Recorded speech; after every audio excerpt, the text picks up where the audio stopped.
And go. There we are. Welcome everybody to another session of the Dark Thorns. Night Thorns. The Night Thorns, the Red Thorns, the Dark Lions, the Night Hunters, the Grey Thorns.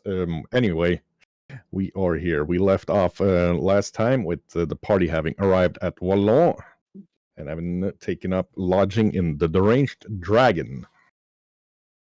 And the party will have some downtime to start with.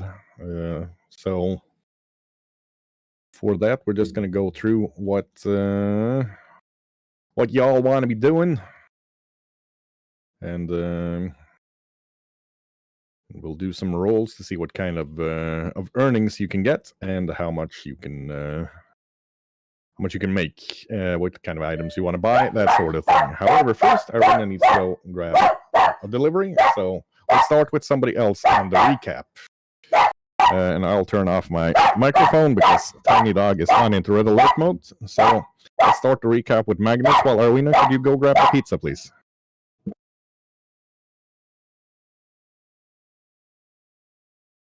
Yeah, we started last week on the road to Vallon, where we had an overnight stay, and Magnus had joined the party. There was a nasty, a behir, I believe it was called, basically a big serpent that worried us a lot, followed us for a bit, but when we left the woods, it decided not to follow us. We eventually found a road and made our way to the town of Vallon. Coming across a halfling and a group of scouts, and a group of the Crimson Nails of Yortle, a group of knights sworn to the well, he's one of the evil guys, led by Sir Roland Gramont. Then they the rest of the group told them about their adventures at Castle Montfort, and we discovered they were patrolling the road because there were caravans missing. The dwarves, including Durac, Magnus's fellow from Centair, parted company, going off with the scouts, and eventually we found our way to Vallon. Took up residence in the Deranged Dragon, a particularly interesting inn. The innkeeper being a relative of one of the people we rescued. And at that point, I'm going to turn it over to Estrella. Yeah, so we made ourselves comfortable in the inn, had a nice little talk between people, and also finally were able to take a bath. Hadn't had a bath in a while. And then we thought about what to do in the time we have here in the town. On the way here, Estrella took it upon her to keep morale up and keep everyone happy, especially the kids. So she did some acrobatics for them. And by climbing a tree, she found a magical pouch, which apparently provides us with a hot, nice meal. Isn't that right, Marisol? Absolutely. We had to speak, friend, and enter. And eat, I mean. So that works. That's cool. When we got to the city, we had to talk our way in. And we delivered all the refugees and gave them some place to stay. And found our inn. We have some letters we need to deliver that the dwarves sent us. And now we have a lot of things to do the next couple of days. Among other things, meeting the captain of a ship and the captain of the guards. So maybe Medora can tell us a bit more about this.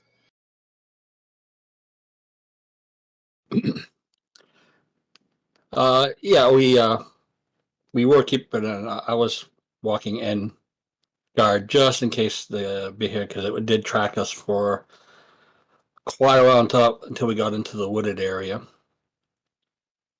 We headed further where we came up. We were actually being followed by knights showed up, rangers of some sort, and we were escorted to this big rest area. A lot of knights, a lot of squires, and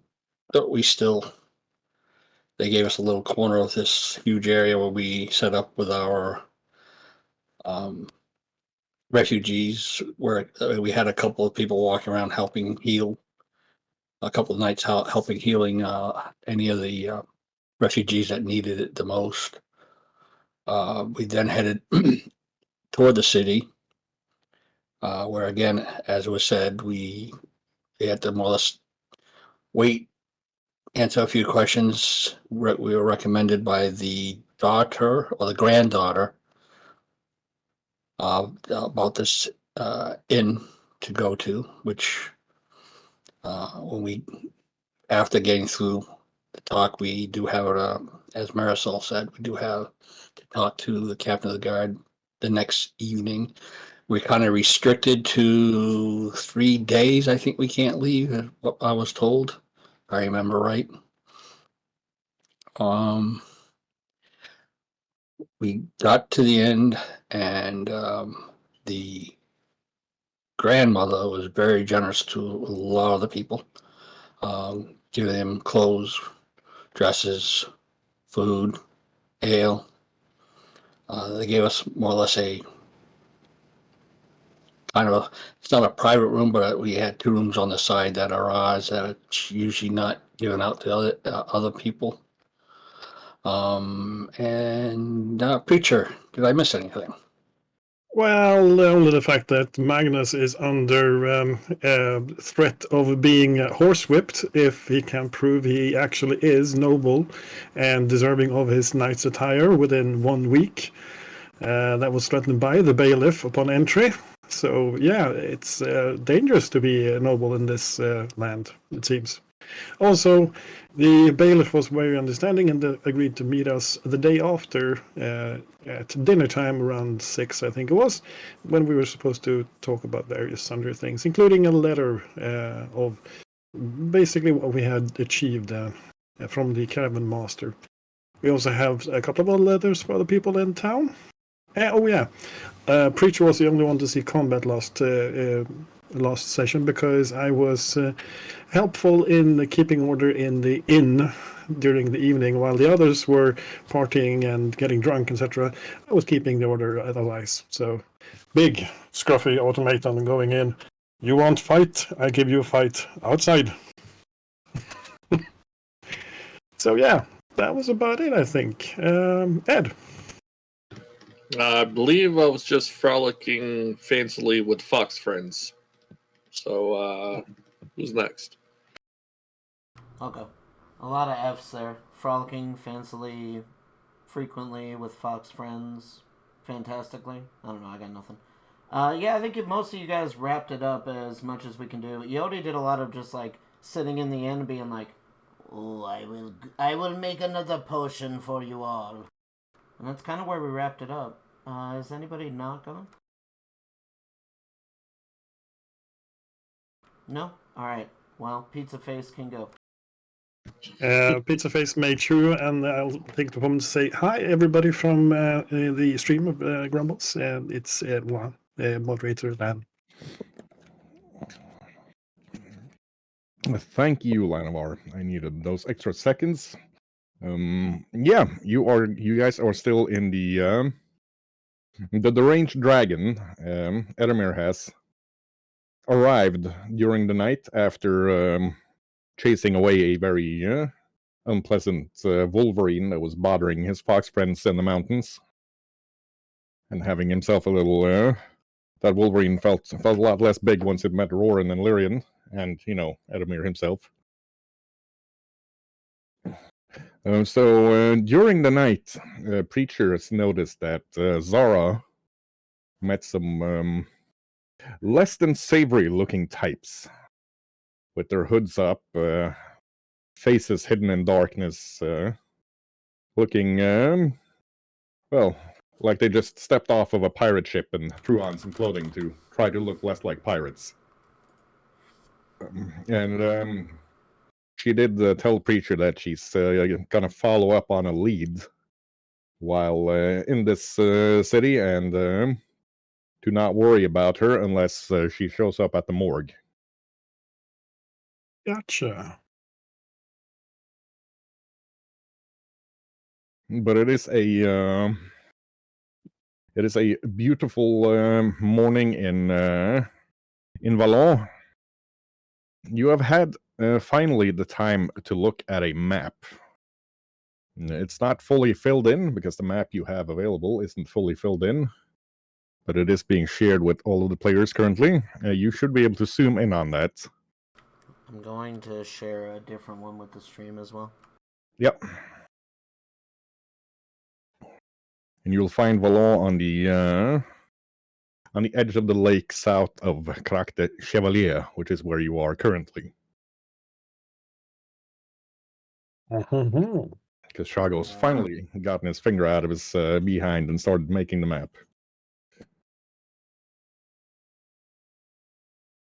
So I should tell you a little bit about how large Golden Glens actually is, and at least the slice of it you're in right now. Oh, Inception. All in my addition settings to, got reset after we did the storm last week, or 2 Yeah. weeks ago, and now it's going back to that again. Give me 1 second. Yeah, we love it when stuff resets like that. Anyway, you guys are being served an imported delicacy. Actually, well, I want to say it's a trading city of about 8,000 people. So, and with the all of the river trade, there's a lot of interesting food culinary influences in Valon. So you're being served some sort of coarse but very tasty large sausage with shredded fermented cabbage and boiled potatoes with dill, with a light drizzle of mustard and tomato sauce. A delicacy of Friedrichstadt, from what the innkeeper tells you. And this was supposed to be the seedy part of the town and the less good inn. Wonder how they eat on the good side. Snails and champagne. Well, of course, it's right on the dock too, Preacher. So they probably get a lot of the fresh stuff right when the boat's coming in before it gets into the no populace. Today, Tasty. I believe there are curry deals, which is a delicacy around the lake.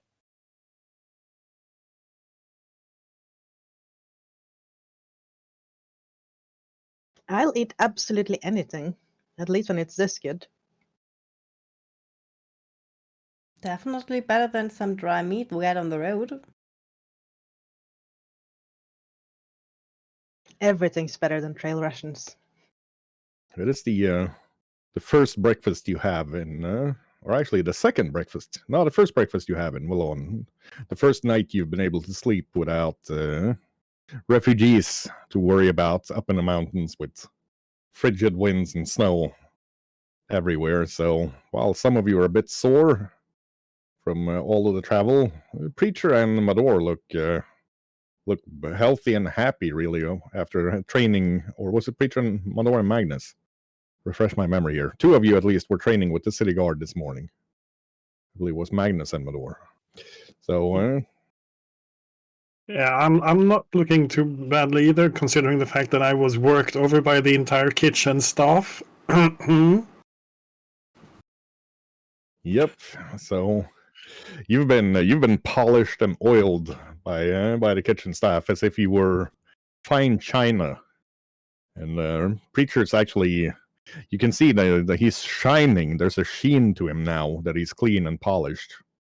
He looks very nice. You have had the time to heal, yes. I'll give you a not initiative. That's there we are. An overnight rest. So you're healed up. You're not that sore, not feeling that bad. You've got a couple of hours before you're supposed to meet the bailiff and the Contessa as well. So what are you planning on doing with your time? I am so going to get a dress in this fashion, just a little bit prettier for the meeting with the Contessa. So I'm going shopping. Well, I guess a new shirt won't hurt. Mine's pretty ripped up, so I'll join you, if you don't mind. Not at all. And my boots have seen better days as well, so guess that too. Come on.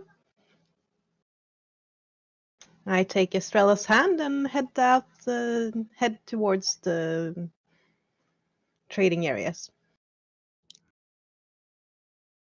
Right. Well, you can buy pretty much noble clothing would be not prohibitively expensive for you guys, but still expensive. But I'm not going for noble. I'm going for merchant level. Yeah, like merchant level clothing, a high quality dress would be with all of the trimmings, mind you. So high quality outfit, with hat and gloves and cloak and shoes or boots, whatever you prefer. Shoes seem to be the common theme for merchant lady dresses to show that they're not, out in the fields working. Low shoes with a lot of lace on them seem to be the fashion currently. Well, that's what we're gonna look for then. No way, you will never get me into these shoes. They are comfortable and they're cute. They look good on you. Oh, no thanks. How am I supposed to climb with that? You're not. You're in a dress. Can't I just take these boots over there and that shirt? I mean, it's clean and complete. Well, at least go buy a nice set of pants then. All right. But you will never get me to wear another dress if I don't absolutely don't have to. Well, I'm not gonna ask you to wear another dress, but you'll definitely look nice in this. I mean, it does have the advantage that I can hide stuff underneath. Of course you can. Look at this, and I'll show you my hidden holster with my gun, which is practically unseen with my dress. The fact Well, that it's a magical hidden holster, I'm not pointing out, but still, look.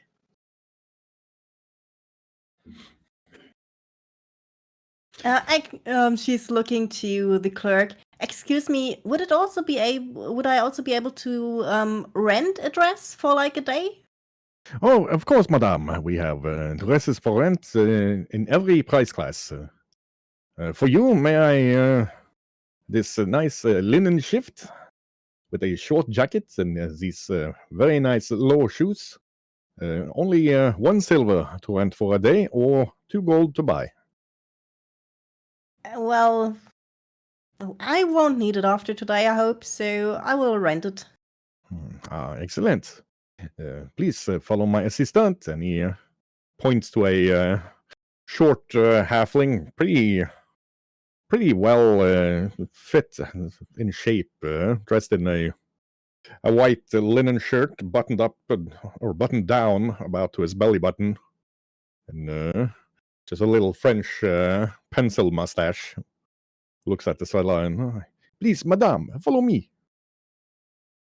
She follows him, but turns back to Marisol, pointing at her, and says, "And mouth without sound only for today." Perfectly fine. You look splendid. And for you, madame, please allow my tailors to take your measurements. It should be no less than an hour or two until the dress is perfectly fitted for you. Would you like a glass of the local sparkling wine while you wait? Yes, please. Thank you. It's not from the Champagne area, so it's just sparkling wine, but it's basically champagne. And, they serve up some nice raw pieces of fish and some sort of salty, very thin oil/sauce. I also Ooh. knows it from as a specialty from one of the neighboring countries. Right. So, however much Marisol wants to put into it, somewhere between 5 and 10 gold. On 5 on the lower end and 10 on the high end of quality and accessories as well. I'll go for 10 and add some jewelry and look presentable. Very well. Meanwhile, the girls are out shopping. What are the rest of you gonna do? I don't know about the rest, but Preacher is going to head off to the artisan quarters and see if he can find that particular dwarven contact person to talk to. I believe it was Emily something, the captain. And I. Yes, indeed. Sorry, Eody. My bad, I was trying to buy you a second. Eody is going to go look for a glass worker, a crafter, something to go work for, because a lot of his time is going to be spent with runes and things of that nature. Mm-hmm. Let's just go through what all of you want to do, and then we'll do the scenes afterwards. Magnus, what are you planning on doing? Magnus was going to speak to Master Yodi about runes for his Warhammer. Basically, speak to the constables during morning and evening training and find out if there's anything he could do, any way he could be useful, earn some money, and just do training. Offer to be a bouncer for the dragon. Big guys in armor are helpful to have in the background in an inn. It makes people behave, and just some minor shopping for clothes and bit stuff, really. Right, Mador, what's up, folks? I mean, what are you planning on doing? Sorry, with Elmer Fuddler. Well, first I'm gonna just go over my armor, my weapons, like a normal fighter would, making sure everything's sound. Then I'm gonna be going to see if I can get a raven or send a raven message up to Raven's Bridge in regards to this, to recovering the spear. Then mostly just kind of looking around. I mean, I haven't been in a big city, so he's going to just start wandering, looking around the sites until it's about time to go meet the bailiff with Marisol, because I have a few questions for her. And Marisol kind of mentioned it to go with her on that. Very well. And Edemir. Oh, sorry. And also be back in time to also head back to the training ground at night to start training the people there and trying to fight somebody who can see in the dark. Perfect. Edemir, what are your plans? I'm going to basically just familiarize myself with the merchants, talk to them, get to know the ins and outs of the trade. Meta-wise, I'm going to be spending a week of retraining Assurance to Bargain Hunter. Excellent. Okay, so I'm just going to go from where the windows are on the screen so I get you in somewhat correct fashion. So we'll go with the EOD Magnus conversation first.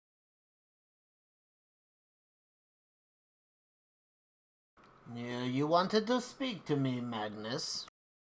Aye, Master Iodi, I did. I find myself a bit boracic at the moment, so I can't buy some runes for this wee hammer here. But I was wondering, could you attach any runes that I do find to this for me?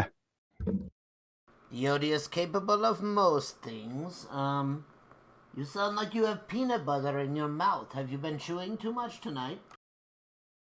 No, it's just the way I talk. Oh, you're very loud. You yell at me all the time. Magnus! I can do this for you. Do you have the gold required?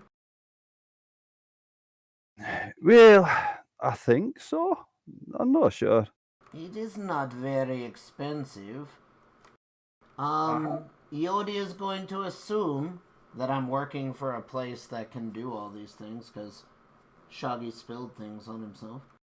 So I'm gonna go ahead and say that Yodi's in a place where he can do this. That's metagaming, but you know what? I can live with it. So, I'm gonna roll a crafting check for that. Hold on. Here's my Shago voice. I would like you to roll a crafting check. I would like you to roll a crafting check. Bro, that's a nat 20. So I'm going to say that I did anything that he wanted me to do. Aye, that's money well spent. Thank you very much, Master Yodi. I have 10 gold. Would that cover it? Oh, I almost did your voice there. Oh, I could fucking do that for about 20 gold there. Sorry, my bad. Yodi can do this for 20 gold, yes. Can I owe you the other 10?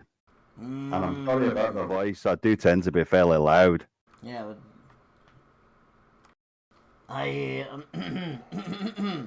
You're doing it to me again. Hold on. Yodi can do this for you. If you owe me 10 gold, be careful. Be careful what you owe, Yodi. My hoard grows in a very, dangerous manner. I'm not with you, but I won't owe you anything longer than I have to. It grates on me, you understand? It's a matter of religious gaze. You do not have the 10 gold for Yodi? Oh, you do.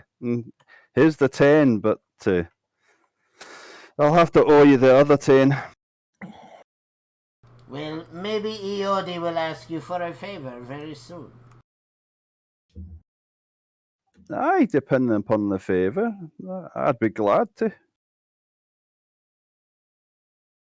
But I rolled a nat 20 on that check, Shaggy. Yeah, that definitely takes care of that issue. It's done way faster than you thought. Do I count that as a day or like half of my day? Just you with the 20, we'll count that as half of your day. Yeah. Okay. Speedy and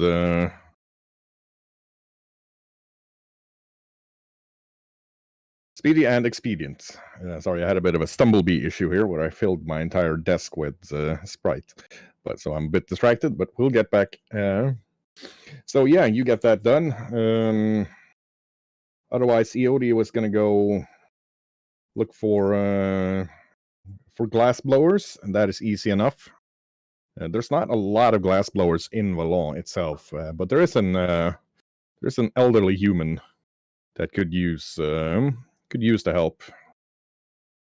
So you do have the option of working there to earn some money when you're not crafting or doing alchemy or doing runes.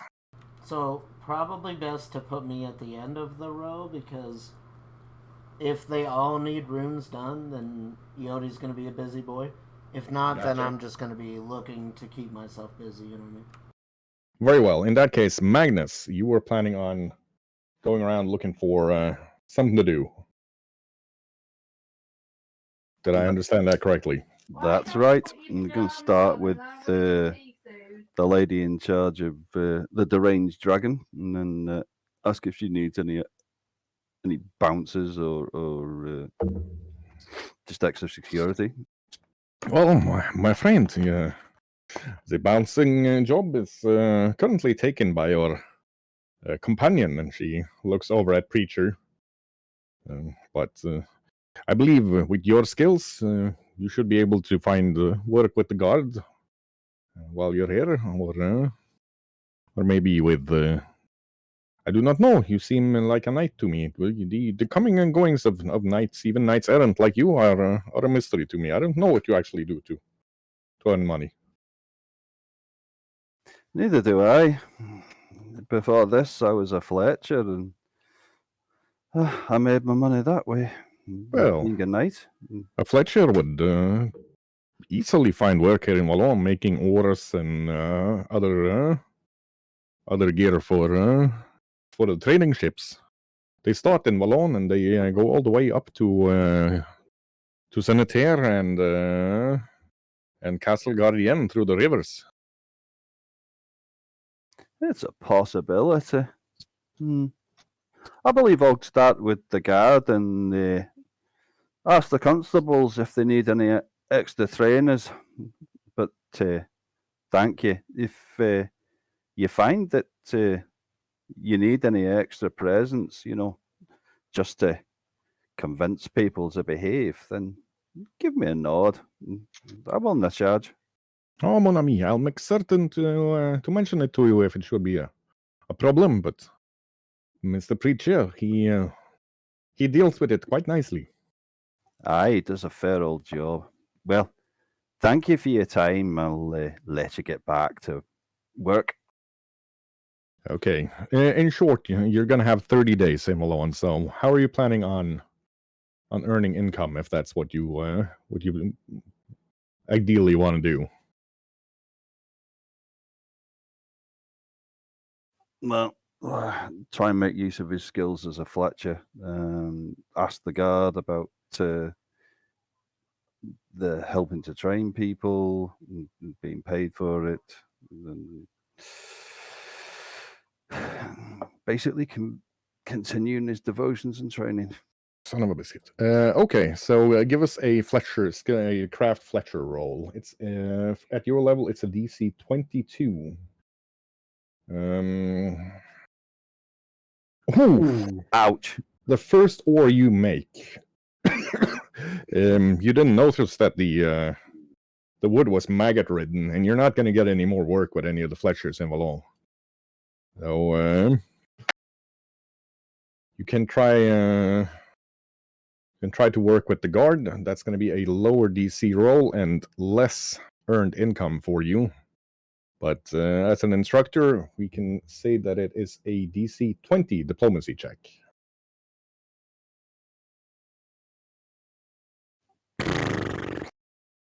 Whoop. Magnus is struggling to actually find work. Your golden tongue seems to just not be doing what's needed. The last offered job really is as a dock worker. That's going to be a DC 19 athletics.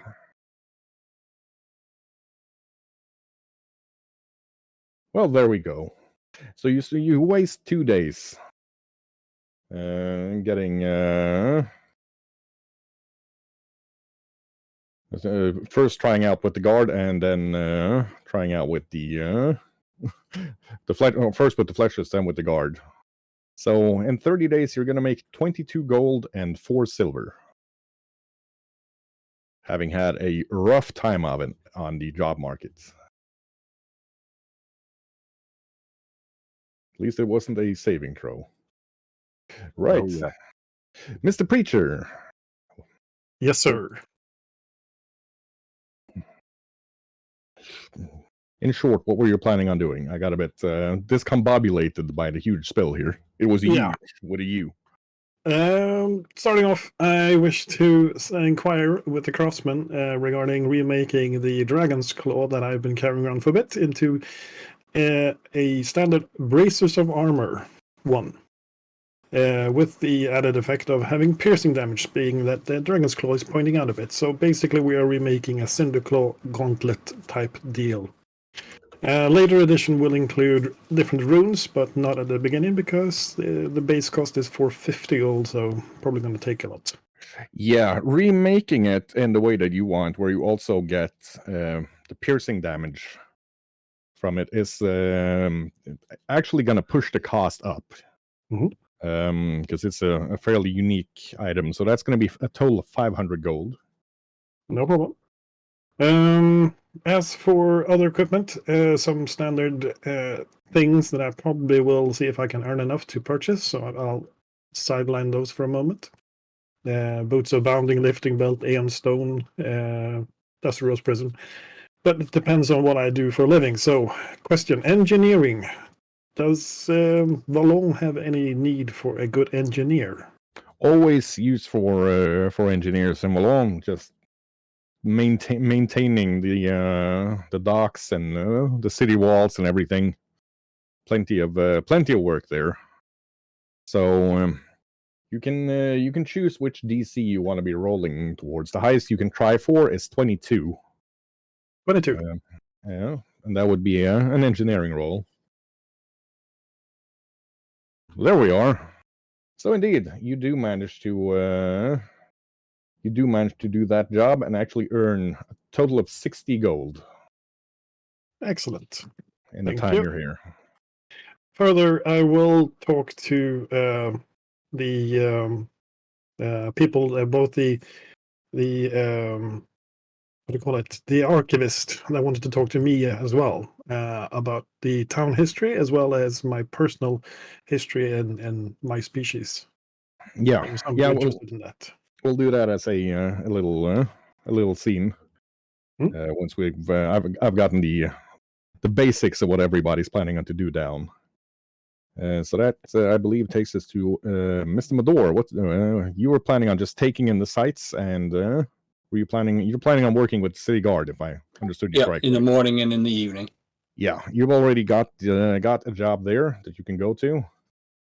The city is, well, it's not a huge city, 8,000-ish in it, but it's split into two parts. You have the outer walls of roughly 30 feet of stone with the guards patrolling them. And then you have an inner wall as well that kind of slices the city in two, where the more well-to-do families live in the old part of the city around the castle, while the less well-to-do, so to speak, live in the dock area. Although you are noticing, walking around, that the dock areas, there's some prosperity starting to build up there as well. Several of the richer merchants actually live in the docks and dock area and have built up pretty nice houses here. So even though there's a lot of rough people there as well, yeah, there's a certain amount of gentrification going on in that area as well.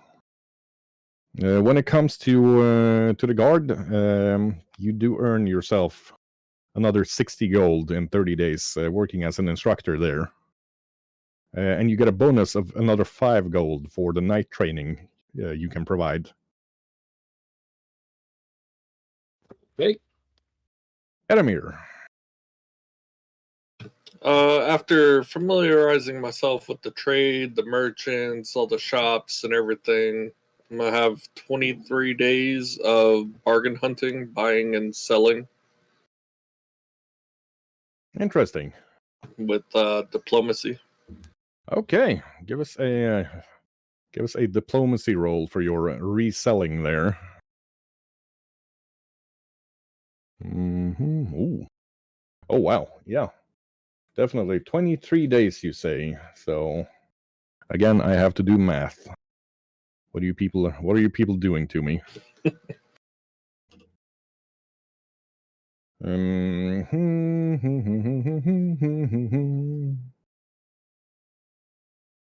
You rolled pretty well, but you only have 20. You also only have 23 days, so that is gonna end up with you earning 47.5 gold. Just retrading things and buying salt one day when it's cheap and selling it 2 days later when it's more expensive. That sort of thing. A thing you and Mondor have noticed is that most of the people in Wallon are not like you're used to, commoners or farmers. Pretty much everybody who lives within the city wall has some sort of trade within craftsmanship or making something. Wallon might not be the largest city in the county of Nosans, but it is a trade port. So they actually import most of the food they want, and then export a lot of. Well, they don't necessarily make anything from the leather, but they'll buy hides and then make leather out of it and send it somewhere else to be crafted. So that's a thing you're noticing. That takes us to our dress buyers. I assume the two of you also have something you want to do when it comes to earning money. Oh, Yep. absolutely. You go first. Well, after buying my dress, I'm gonna seek out the local constabulary and talk to them about my background as a deputy and ask if they need some help around the city. Mm-hmm. And also, I'm gonna try to track down the adventurers we met and spend a night or two getting to know them and stuff like that. Right. So first of all, the constabulary are mostly looking for somebody who can do covert work for them right now. So that would be a stealth roll, where the max DC and max amount of income would be 22. Oh yeah. Yeah. Yep. That's going to be 60 gold to you as well. And what's Estrella planning on doing? Estrella is trying to find information on the guild that was mentioned in Vielfraß's note, as well as information about maybe other survivors. She's also trying to figure out more about the knife she got from Matthias Klavenjäger. And then she, and after trying to find information for, I think, about a week I can spend on that. It's not easy gathering information. She is going to offer her services to merchants and nobles to check their security, like what she has done before to earn money. So, like, officially breaking in to test their security. Very well. First of all, for the information gathering, you can give me a diplomacy roll. Mm-hmm. Okay. Could you repeat the name of the guild? I'm not sure you told the name of the guild. You mentioned a guild in the Vielfraß's note, that a guild he wanted to have provide him with these survivors working in Crack the Chevalier's docks. All right, the guild he wanted cracked. Not the oh no, right. I'm thinking about different guilds. The guild he was talking about in Crack the Chevalier was probably the fairly newly formed Teamsters Union on the docks of Crack the Chevalier, where several of the survivors from Zebes are working as indentured workers after having been taken prisoner during the attack, but there are actually some advocates fighting for their rights for better payment and getting their freedom earlier, because they have turned out to be model workers. And the rumors you can hear is that there's a little discontent brewing with the regular dock workers there that are losing out contracts to the Sabesian former slaves that are now proving to be very adept at working that sort of job, having been slaves their entire lives. You also hear rumors that there is a hidden guild of assassins in Coq de Chevalier, but there's nobody willing to give you any more details, except that there are rumors. Mm-hmm. Nobody's willing to talk about it, especially not here in Valon, which is, it's 3 days of sailing away from Coq de Chevalier, but still obviously close enough that people don't just go about gossiping about the Assassin's Guild all willy-nilly. Well, knowing they exist is already more than I had before. Right. When it comes to trying to test security, that would be a thievery roll, where the highest DC could be 22. You can also roll on a lower DC, but you made it. So that's going to be 23 days of working with a... See, you are trained in thievery. Oh, math. Oh, hates me some math. Which is weird because I play role-playing games, so... that is going to be 34 gold and 5 silver earned for you as well. Testing out the security. A lot of places have good enough security that you can't actually break in, but they're happy having gotten it confirmed. The couple of places where you do manage to break in, they pay you a nice bonus. So you end up with what would be more than a year's pay for most commoners, at least. All right. One fairly successful farmer could expect to maybe make 30 gold in a year before taxes. And, you all gather still on the first day to get lunch before a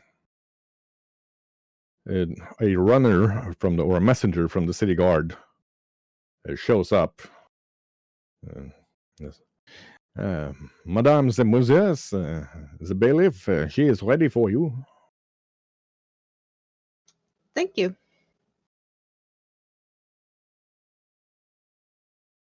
I'll rise up in my new dress, looking fancy. Very well.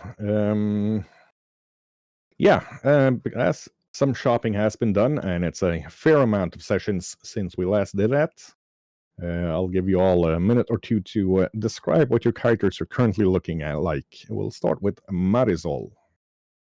Well, Marisol now looks like she's just another merchant in this city, basically.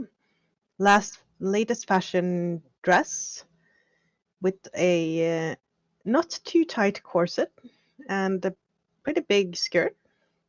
It's actually a two-piece, so she can stitch the skirt if she needs to. Complete with tattoo gloves and those fancy shoes with lace on them. Appears to be mostly unarmed, but she is carrying her hidden holster. And she's probably gonna go back to her normal self once they're out of town again. But for now, she looks like anyone else that is a bit higher but not a noble in the city. Excellent. Kick the ball to somebody. Estrella. Well, after Marisol talked her into it, Estrella is also wearing a dress. Not as fancy as hers, but it also looks of the finer making, also with laced shoes, which she is not so comfortable in, as you can see. The dress is in a soft green and is completed with a light jacket above it. She is holding her cane with her, and she is also showing you guys, so like that no one else can see, that she has a hidden dagger, the lady's dagger, on her wrist that she can easily draw from there when she's taking off her gloves. Other than that, she has braided her hair a little bit, but in a way that it covers her blind eye a little bit.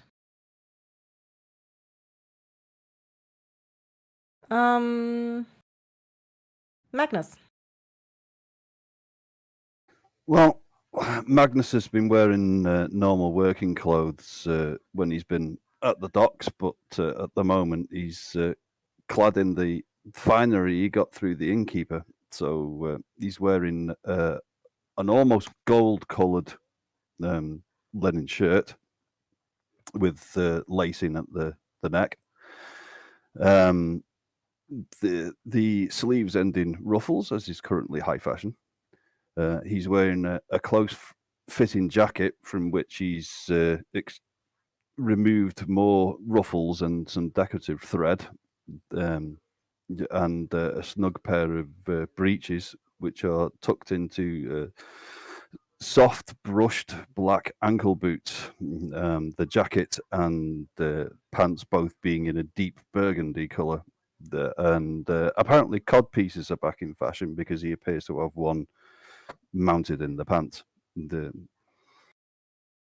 He's got a dagger strapped to his belt and carrying a pair of leather gauntlets and wearing a particularly fine wide-brimmed leather hat on his head.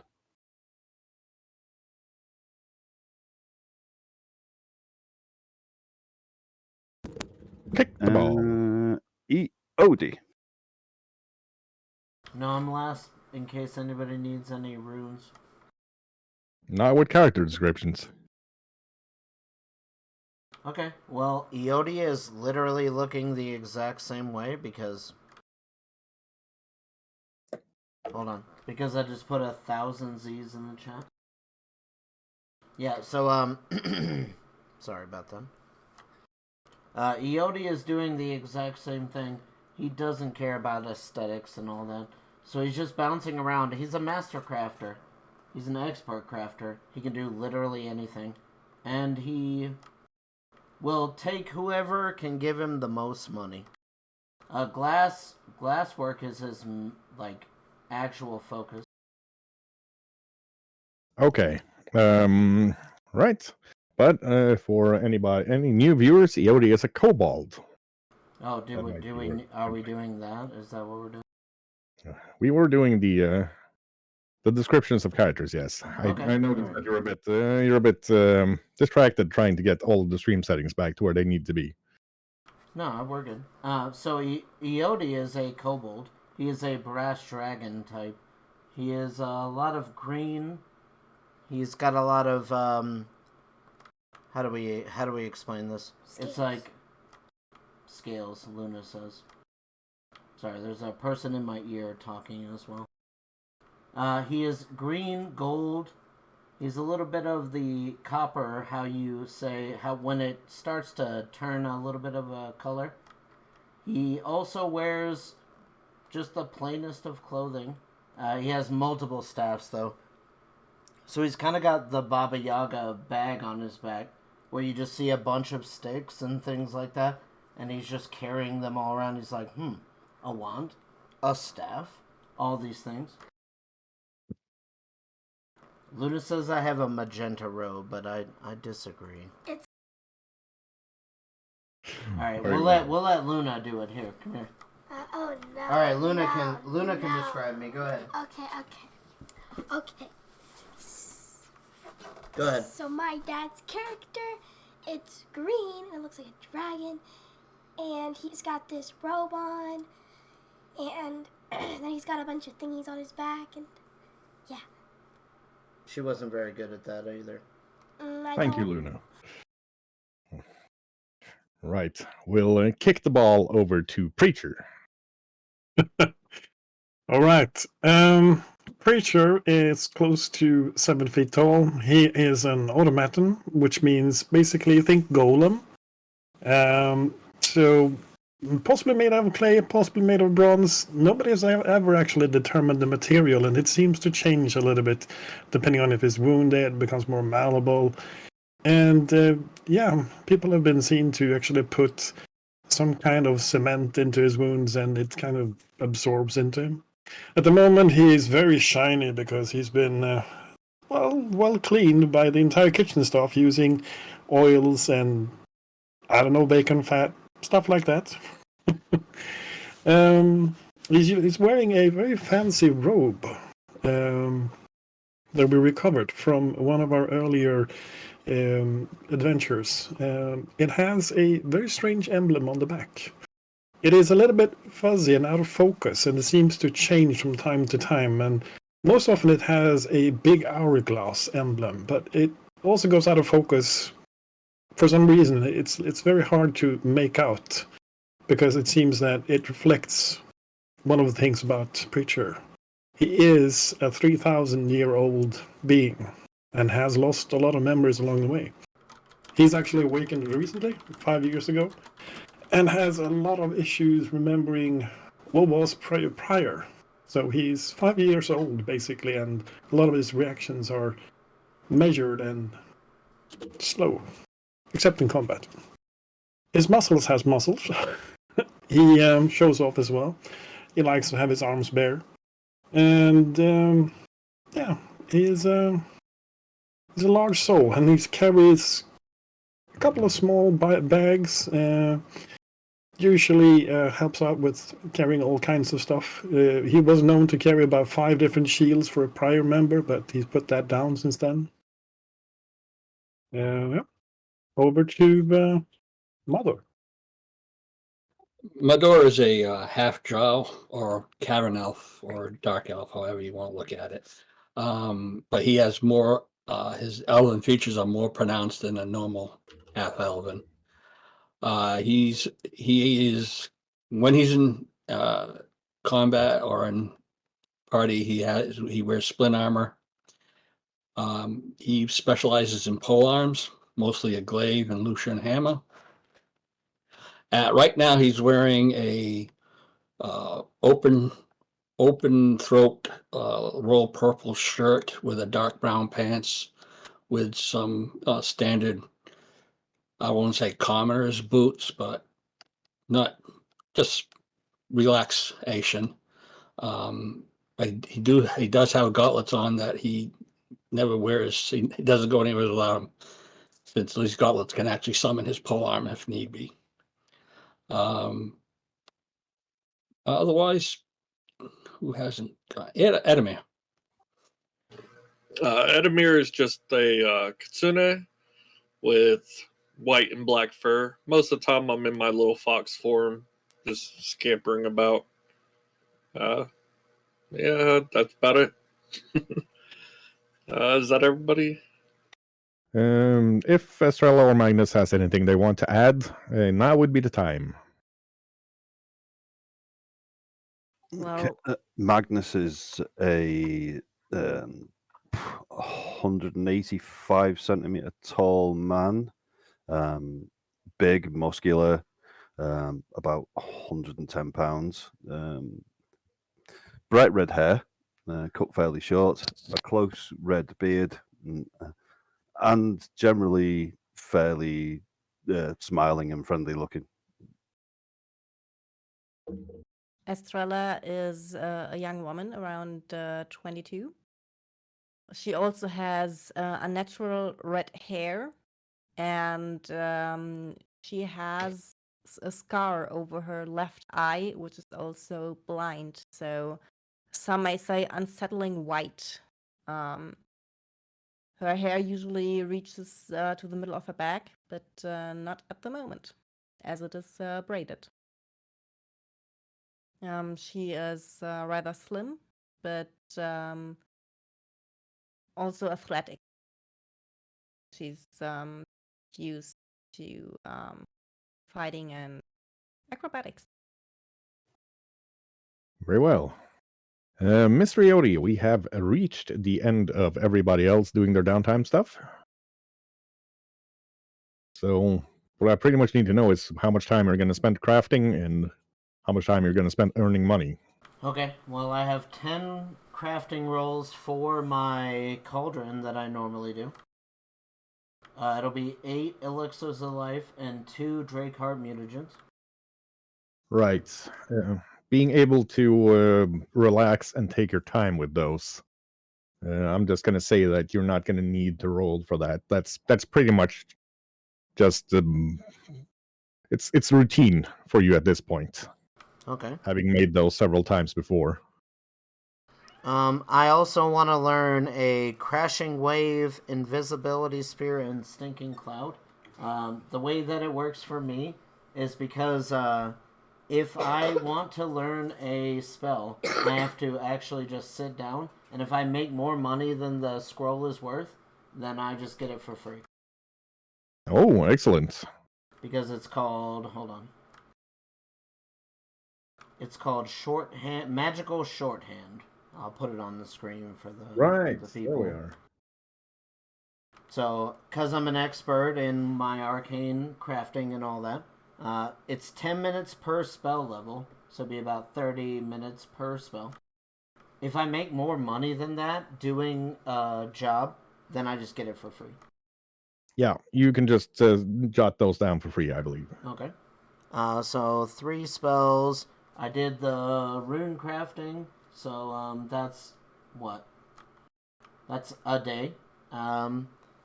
So we won't sit here and just grind up what money I make. I'll just mostly Eodi is just kind of bouncing from crafter to crafter because he can do everything, and the glass crafter is something he's looking for in particular because it's 2 levels before I can make my new staff and all that. So yeah, with the amount of extra feats Eodi has, I'm gonna say that it's a DC 18 crafting roll, but you're gonna earn as if it was a DC 22.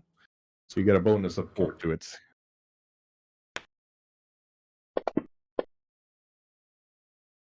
nice. Well then.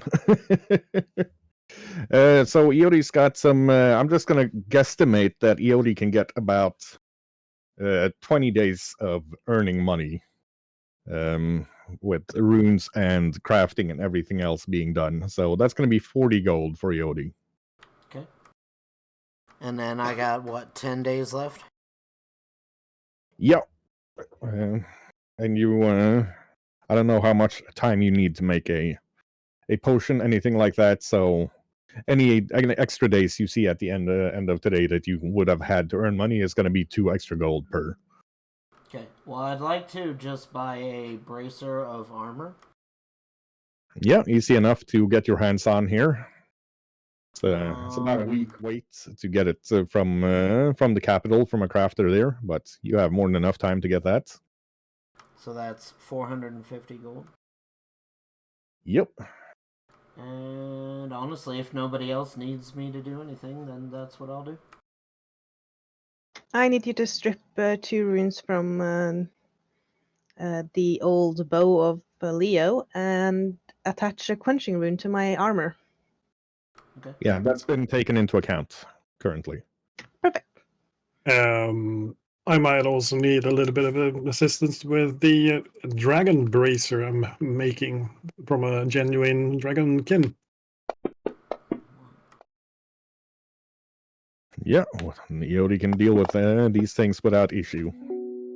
Okay. I'm good to go then. He's got nimble little hands and is very good at what he does, Do turns you out. need another crafting roll? I don't know. I was trying to get those rolls out before I even went here, so. Yeah, no worries.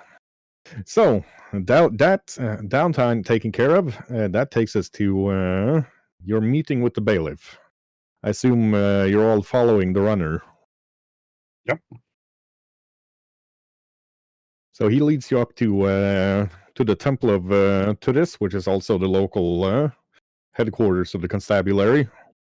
You don't see a lot of acolytes or priests running around here. Look, it's probably not the most active tourist temple, but there's a lot of constables and City Watch moving around. The City Watch themselves, as you noticed when you arrived, are fairly well kitted out in chainmail breastplates, fairly solid open-faced helmets,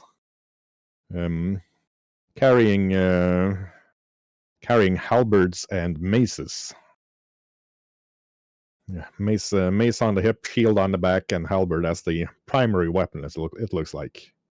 You notice that these halberds, instead of having a spike at the back of the axe head, have a hammer. It's a sort of rounded hammer, not the flat one you'd want for crushing into armor, but obviously more designed for, well, anybody pulls a knife, they're going to have 6 to 9 months of recuperation after being hit with one of those things. But they won't be dead, which is what the axe head does. You're led into an office on the first floor where Constable Bruguier is currently sitting behind her desk. It's a oaken desk, solid, seems well used. She's polishing her longsword, so that's on the desk with oils and rags and that sort of thing. You can see that she's stripped out of her armor, which is hung on an armor rack, sitting just in a sleeveless white shirt with her graying hair pulled back into a bun. Looks pretty tired. As we enter, she looks up and, shit, is it the 7th bell already? Come in. Would you like some black bean brew? Yes, please. She just nods at the messenger that collected you and takes only a couple of minutes before he arrives with the bean brew, in addition to a lady maybe in her early 60s, human. She's dressed in just it's a padded armor, the sort of under armor you use under a plate armor, but it is definitely not just a padded armor. It's colored in the blue and silver of the city, with the city seal on the chest, on the arms, and this a matching blue and silver cloak is worn. She's got her gray hair shorn short, sort of haircut you'd want to have under a helmet. And although she's obviously a noble, her skin is tanned and weather-beaten, and you can see eyes that have been blue going towards a more blue-grayish from staring towards the sun. Her boots, to your surprise, are not riding boots, but the lighter boots and lighter and more supple boots, more used by sailors and marines. You can't see any weapons on her, but she does move with the confidence of somebody obviously armed if they want to be. She walks in, the constable straightens up, looks at her. Contessa, allow me to introduce the Night Hedges.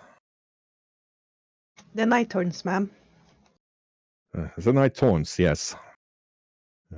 They have reports of the activities moving from the capital and here to here. She looks at Marisol. Madame, if you would give us, you and your compatriots would give us all the information you have from your adventuring, and mercenary endeavors? We left Ravenbridge. How many days was it ago? Leaving Ravensbridge now would be about 2.5 weeks since you left. Everything taken into account. Yeah, we left Ravensbridge 2.5 weeks ago to go check out the castle. Montfort. Montfort. Yes, thank you. And to check on a rumor of an undead army that was gathering there. However, when we reached Montfort, we found it overrun with orcs and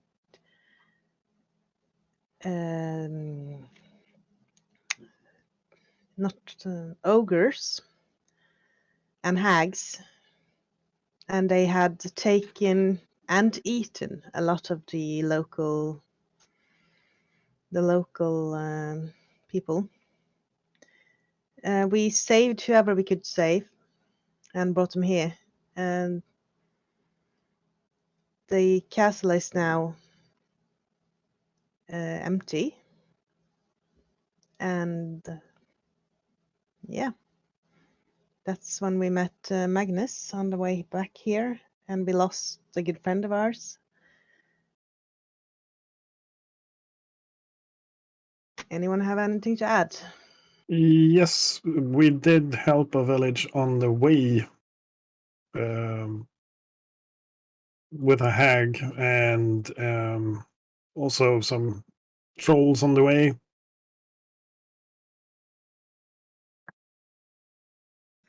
You have been quite busy. Could you describe these hags for us? I think Mother wants to say something.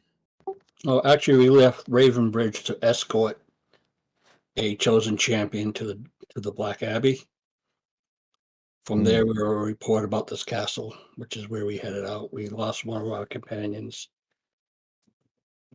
between Ravensbridge and Black Abbey, which he is up there now, hoping for possible resurrection later.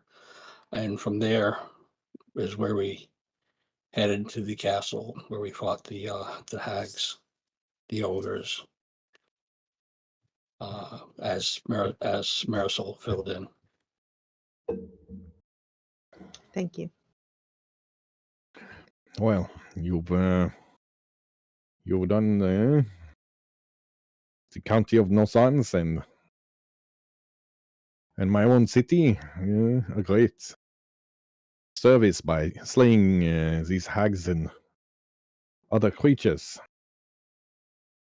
For now, you are welcome to stay in Valon and ply your trade as much as you wish. Should you, as a company, take up a mercenary contract, it would need to be registered with the constable. And as the ruler of this city, I reserve the right to give a counter offer should anybody try to hire you. I also expect you to not take any contracts that would be to the detriment of the city.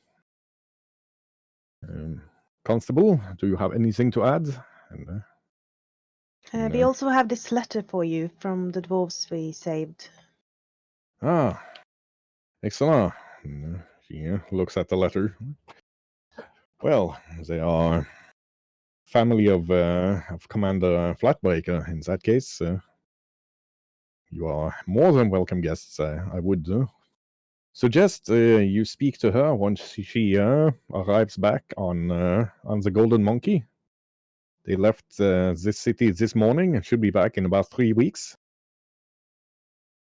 after sailing to their destinations for trade. And Constable Brugrier looks up. She's obviously not had any sleep since you met her yesterday. Ah, yes. I did get a letter with a raven from the Black Abbey. Currently, the mountain pass is not traversable due to snow. If you try to go back there right now, you would undoubtedly perish in an avalanche somewhere along the road. Should be a couple of weeks. So in that time, you have to relax. I would recommend you ply your trades here. Do not break any laws. And some of you have already taken up employment here. So city guard identification for you with the sergeant at the front desk. For the rest of you, I wish you the best of luck. Monsieur Preacher, the archivist, is ready to speak to you at the castle once you find you have the time. Thank you, bailiff.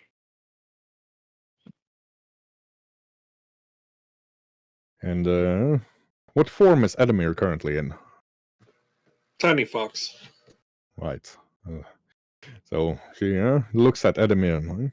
I assume this is the druid you spoke of, that is a member of your party. We do have the names written down of everybody else here, so we can recognize as a handwriting. If you would just place your paw in this ink bottle and then your paw print on this document. I take my paw and just like splash it in the ink and then just stamp the document. Yeah. Excellent. The ink, it should wash out easily enough. With that, in 4 weeks, the spring festival will start. We hope you enjoy your time in Valon and have the time to experience the festival before you travel on. Thank you.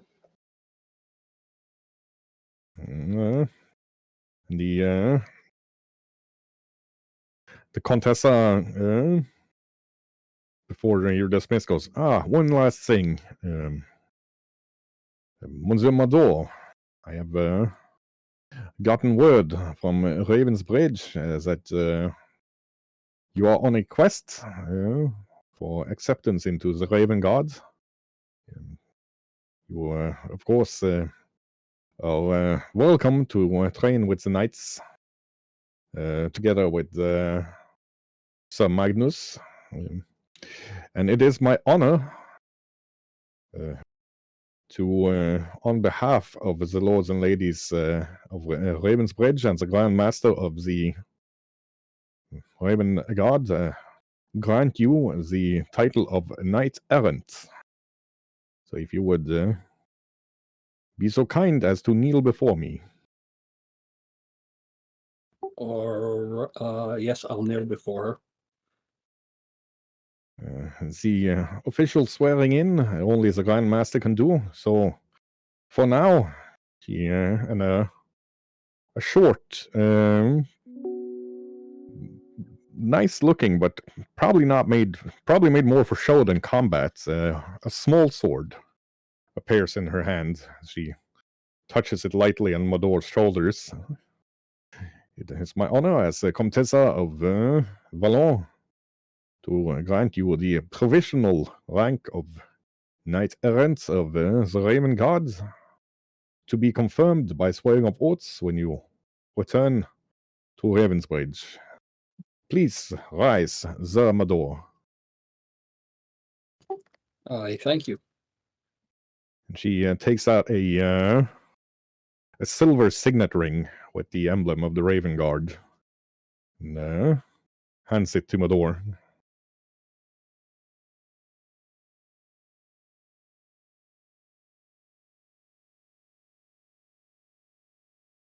Mador's lost for words right now.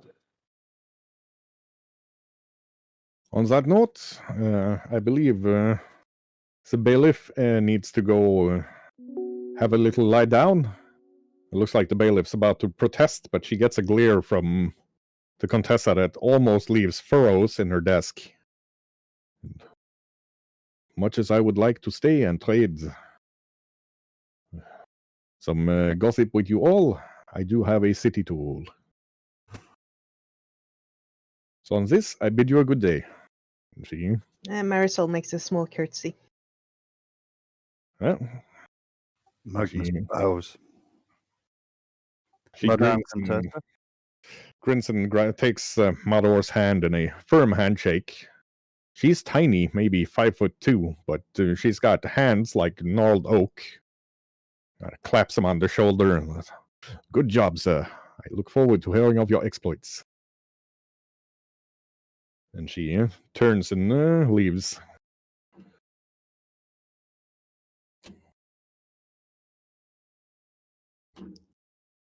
Well, I guess we'll go back to the inn or to whatever people want to do. Congratulations, Mador. Thank you. I was told this could take years. Um, I'm lost for words. And you need a drink, I can tell. Come on. I think I have my night training coming up. Nah, you will get a drink and a strong one. I wouldn't worry about it, Mother.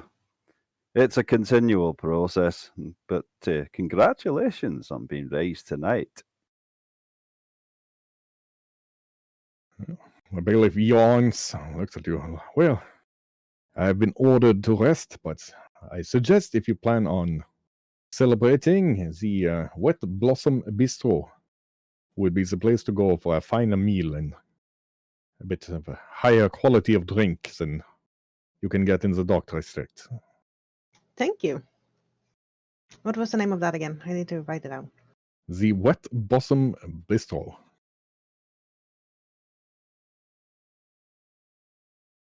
Do not mistake it for the Wet Bosom Bar in the Dark District. It is an entirely different kind of establishment. I can imagine. I'm definitely going to take my dinner there tonight, and if anyone wants to join me. Well, if this is supposed to be all that I needed the dress for, I'm in for the dinner. I have to make it worth it. Okay, so Iodi's like going around like divvying out potions, and it seems like the perfect time while they're all at dinner for me to bust in and be awkward as fuck. So, the Wet Blossom Bistro actually has padded chairs with. You don't think it's real silk, but it's a good faux silk approximation of on the pillows on the chairs. It is obviously a high quality establishment with most of the people here wearing clothing of a quality equal or greater than Marisol's. She is by far the best dressed of any of you in here. We were supposed to wear clothes. You'll be fine. However, Your fur is exquisite. they do seem to have planned for this sort of scenario where scruffy adventurers come in. So you do get a nice table with a window view out onto the market streets, hidden from most of the rest of the locale by a big aquarium filled with various colorful fish, and of course, just as the entrees are being served and you've gotten your second cup of wine, Iodi comes shuffling in with a load full of potions in his arms. Just like straight up a bundle, and he like jumps in and he's like, you there? I have to speak to all of you. Here. I'm just going to hand him a mug of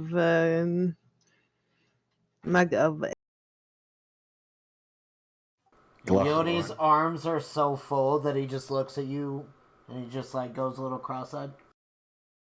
I brought these for you all. We will need these. Iori, I think you should keep your voice down. This seems like a fine establishment. What? We are in a building? Here, 3 for each of you. And as he's like trying to shy away from the drinks and stuff, he's like, there's 3 elixirs of life for each of you. And then I have it, and he just continues like talking as we're doing things. When was the last time you slept, Iodi? Iodi sleeps sometimes. I am very busy. Take these from me. Eat your fish. Iodi will see you later. Thank you, Yodi. Thank you. I'm weirdly enough putting them into my sleeves and they seem to disappear. Yes, yes. Likewise. Each of them for you. Make sure when we need them next, you do not forget. And he leans really close to Marisol. You do not forget. I won't. Okay, Sure you know Iodi what is to do very there? busy. And he flees out the door. I lean over towards Marisol. You should actually request a potion of the water bubble something. Oh, Yeah, your rifle. all right. Yeah. That might be an interesting challenge for him. But for now, people, cheers. Cheers. Aye, Right. cheers. Is there something wrong with your rifle? Oh, it's nothing wrong with it. It's just magical and rather temperamental. Overexcitable. I see. You know, Something could- connected with fire magic. Yeah, you could say she's on fire for using it. in my time with the merchants, I did see or hear about a rune of quenching that might benefit you. I have an order in for one. Ah, okay. But yeah, thank you.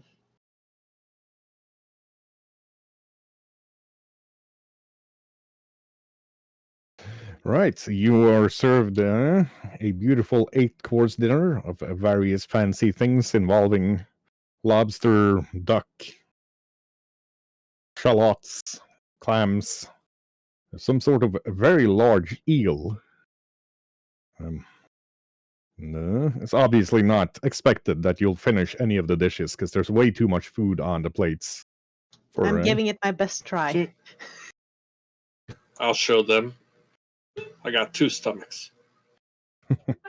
I make sure the staff knows that I'm not eating anything. Oh, you're still served. Oh boy. Extra food, anyone? The Matadea, once he sees Preacher's worry, like whispers to him, "Do not worry, sir. Any leftovers are served to the unfortunates of the city. That is why you are paying so much." Aha. Wonderful. Then I stop trying to eat absolutely everything because then it goes to a good cause. I certainly approve of that. But the price is stiff. It's going to be 2 gold coins for each of you. I'll pay. No worries, people. How many Thanks. people ended up eating here? 6. I'm paying. Actually, Marisol, I'll pay for it since. You what just sure? happened. I'm sure. I think I Okay. heard Iodi wants to pay. No, he doesn't. I wish I was there right now. Well, we should probably pay him for these potions. I take one of the elixirs out and look at it and go, back in the sleeve. Definitely, they definitely look the part of magical potions, even having a slight glow to them in the low light.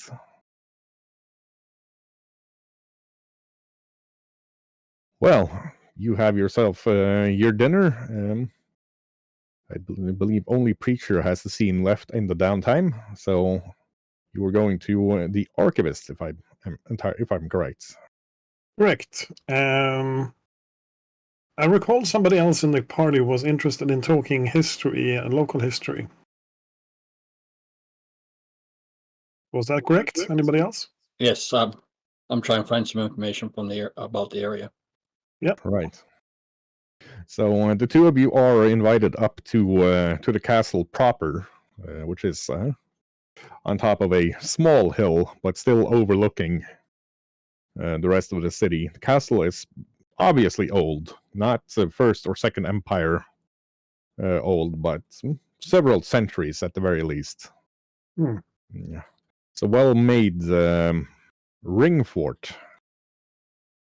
on top there. And once you get up here, you can see the household knights of the Contessa dressed in the full plate armors used for footmen and men at arms that fight. Also with halberds, but these halberds have the flat, slightly serrated or studded hammerheads you usually find on a halberd, made to bite into armor. You can see them carrying swords, long swords meant for fighting two-handed, as well as the halberds. And they have mace, dagger, short swords. That seems more individual in the belt as well. But you're greeted politely and led into one of the towers in the wall where there is an elf. Hard to, as with most full elves, hard to say anything of his age. Dressed in the latest fashion from the Ebon Coast, which is basically like a longer suit jacket, coat tail, and a cravat and white shirt with long silver hair, purple eyes, but very pale skin. Stands at about 7 feet tall and very thin.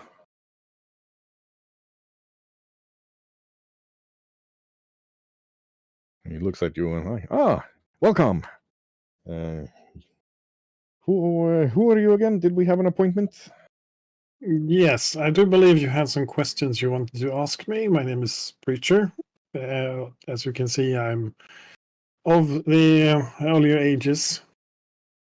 And I believe you had something to ask regarding both. I think you were researching something, but I also have questions in my turn to you. Yes, and I see you brought one of my more nocturnally aligned brethren. Welcome. I have a fine vintage from one of the Dark Elf enclaves over in Bourgogne, if you would care for a glass of wine. Sir Mador, was it not? Yes, it was. Yes, it is. He fills up a nice crystal glass with a very dark cherry, like a dark cherry wine, and hands it to Mador before taking one himself. It's a more earthy, heavy type of wine compared to most elven wines you've met, but very, very good, obviously. Just different from what you would expect an elf serving. I am Eric Leclerc. I study your kind in particular, Mr. Preacher. It's been 5 years since your race woke up, shall we say. And there are, of course, many questions. Could you tell me, do you remember anything from before you went dormant? Oh, yes. If you have a couple of years, I can tell you about all of it, but I would hastily say I have only fragments. I have no entire recollections. It's starting to come back to me the more I see, especially of the Second Age remnants, such as this city and the walls.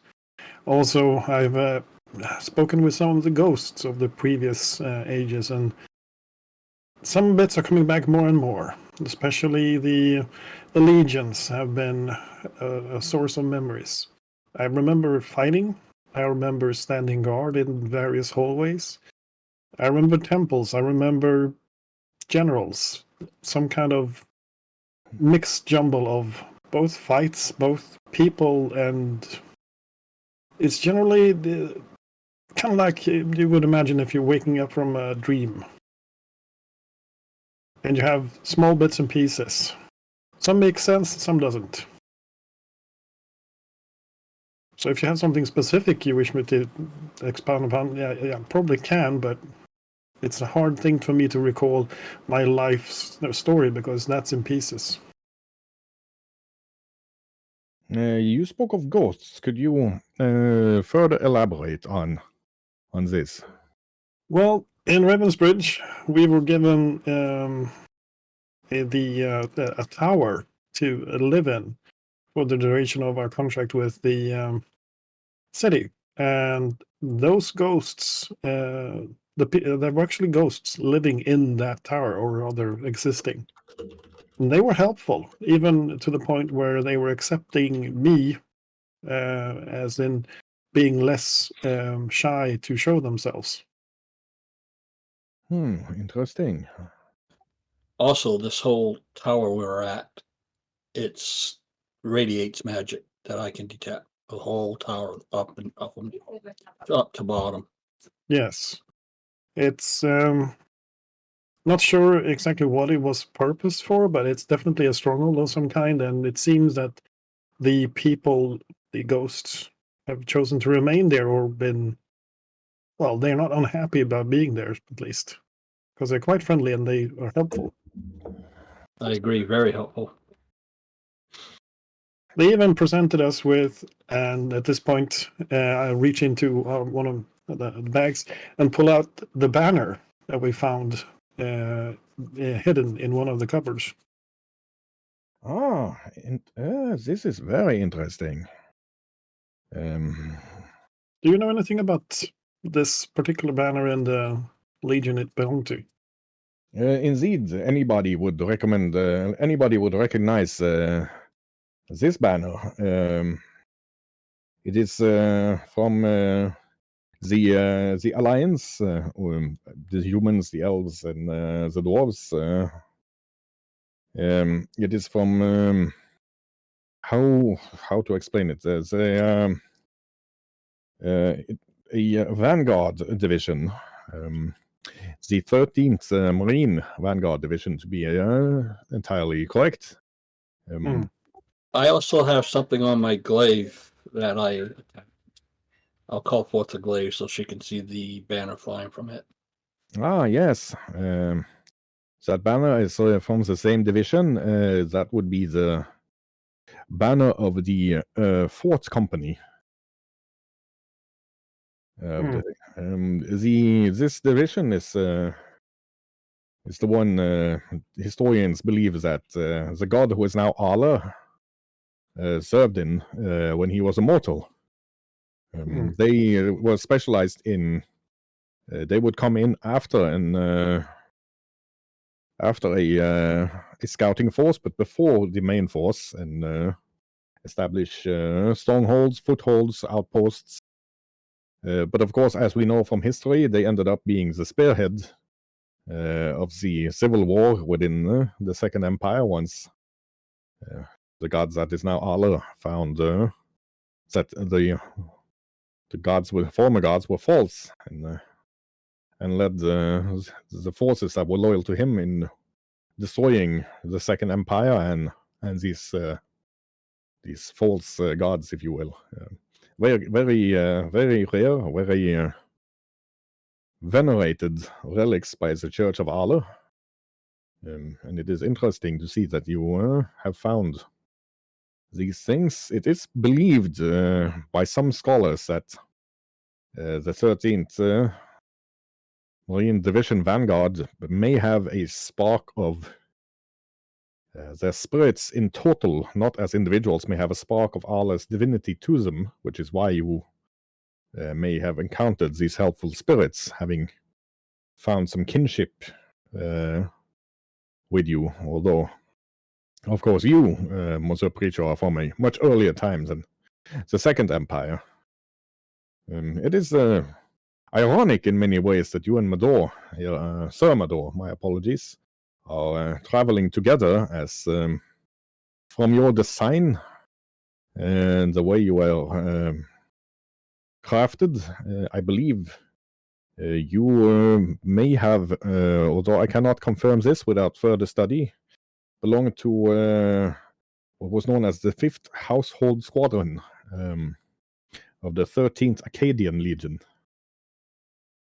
As the 5th Household Squadron were, how would you say, counter spies and bodyguards and counter assassins, mostly. And one of the main forces they fought were the Shadow Guard, which I believe would highly likely have had some of Sir Mador's ancestors in them, as the Human Alliance used the Dark Elves extensively in both assassination, sabotage, scouting, but also as sappers, due to the superior senses in total darkness. They worked a lot with dwarves, undermining and going through tunnels and cavern systems to get into cities and assassinate prominent generals and leaders among the gnomes and the halflings. This is, of course, conjecture at this point, but without going to Crack the Chevalier and accessing the personal library of the King's Justice, Lord Grimaldus, it would be very difficult to ascertain exactly what legion and squadron you belong to. However, there are indications that this is probably a route that you want to dig further into. Many thanks. This is more information than I've been able to gather up so far. I am astounded.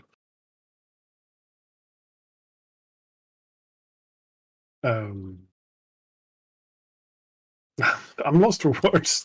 This is unprecedented. What I do know is that your kind, I believe you've lost a lot of the power that you were created with during your sleep, your slumber, if you will. So what we can see with, say, Lord Grimaldus, for example, is that if you gather more experience, see more of the world, gather more essence into yourself, if you will, and grow more powerful, your languages will also, and your memories will also continue to develop. Not to mention that there have been, like in the case with Lord Grimaldus, who can now eat food and taste it, although he still does not need it any more than you do. It seems like there are secondary and maybe even tertiary functions built into your current body that, after such a long time dormant, are not yet activated. That makes sense, because I have noticed that I do have more abilities that are awakened since my awakening 5 years ago. I started out barely aware of who I was or what I was, and kindly enough, a monk order took me in. So I've spent quite some time trying to just ponder the meaning of it all. And I saw basically that the purpose of life is to grow and continue growing. It's worth valuing. So I chose this path, and it's served me well so far, but it's highly interesting to find out more about my past. And I myself is kind of under false precedent. I have no knowledge of my kin or mother. I am not a full elf. I'm a half elf. I had questions for, if you're familiar with the local area. I'm trying to find whereabouts I am from. Well, that is a more difficult question. Your species or subspecies of elf is not common in Golden Glens. I don't believe there are any settlements in Golden Glens that are exclusively Dark Elf. I know that the Silver Guard up in Guardian have a scout company of Dark Elves connected to them, at least in this region of Golden Glens. I believe that is the biggest concentration of of your kind. There is also a dark elf mage in Crack Chevalier who may be of interest, but I cannot guarantee that he can answer any questions for you. Let me put this question in a different format then. Do you know of any abandoned mansion that was once ruled or owned by a very powerful conjurer? I do, in fact. I will have to check the map, but it is a difficult and dangerous place to go to.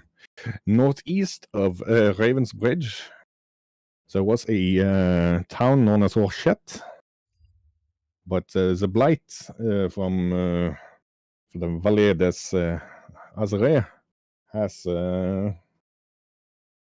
overtaken this town, and I believe it is mostly now inhabited by wild beasts and tribes of wild orcs, goblins, maybe beastmen, who knows?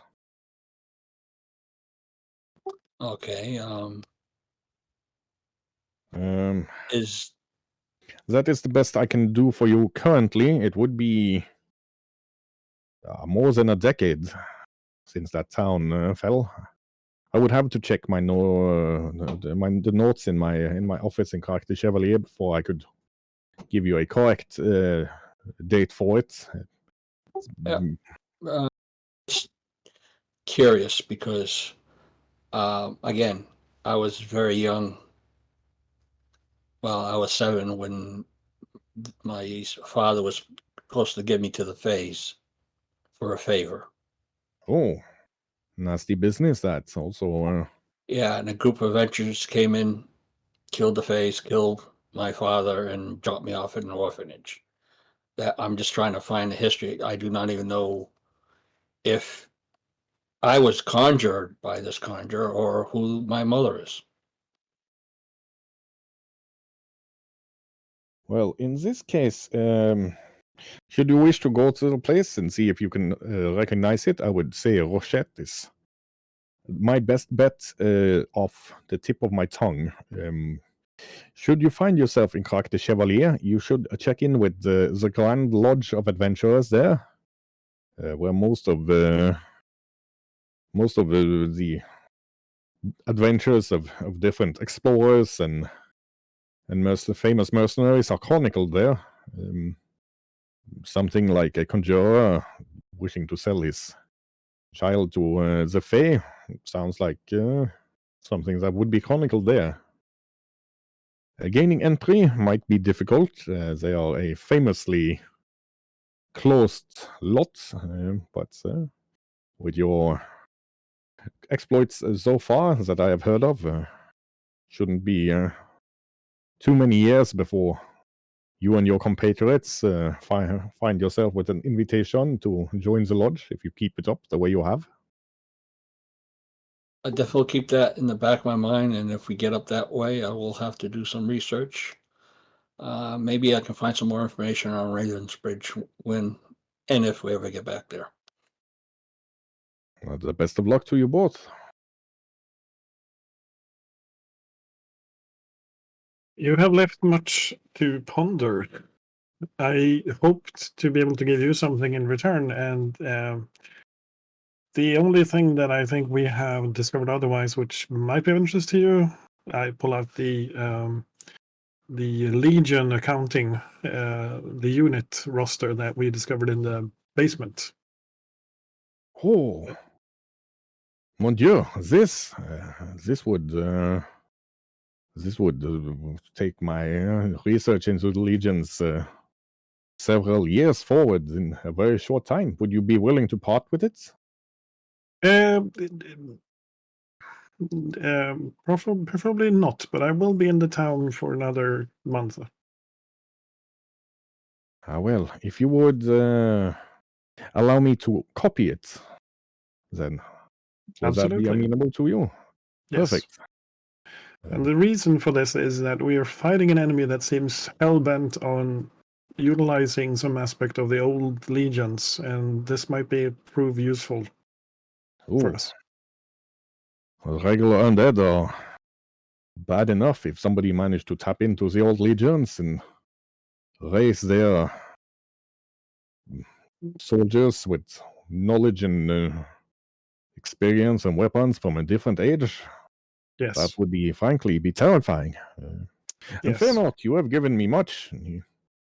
Looking over at a canvas, you can see a quill scratching, where there's an almost perfectly lifelike 3D model, almost just from every angle instead of actual 3D of Preacher. Well, the only other thing that I can think of is, of course, my individual runes and makings, but that would probably require a half a day's study of, well, thoroughness. Well, I would not hesitate to have a look if given the option. For now, though, I thank you for as a little thank you for allowing me to copy the book. He says and goes into his the drawers on his desk and takes out a pouch that he hands to Preacher. And there we are. That is 150 gold coins as a token of my esteem for allowing me to at least make a copy of this rare relic. Thank you. The most appreciated.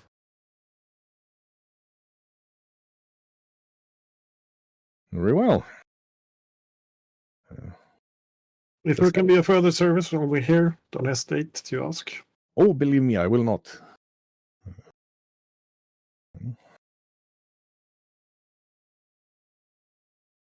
So, unless anybody has any more scenes they want to play out while you're on your downtime, we'll go forward. You've had yourself a solid 30 days of working, resting, crafting, taking baths, eating good food, and sleeping in beds, which, quite frankly, has been invigorating for most of you. Most of you are in good standing with the city, especially Marisol and Mador are now in good standing with the guard. Yodi has been offered a journeyman's position in pretty much all of the guilds, but as none of them can pay even remotely what you're offering, what you're earning as adventurers, I would assume he's turned them all down. And on that note, I think we'll take ourselves a quick 10-minute bio before we crack on with what's going to happen after downtime. So 8:30 p.m. Central European Time, we will be back in 10 minutes. No.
And go.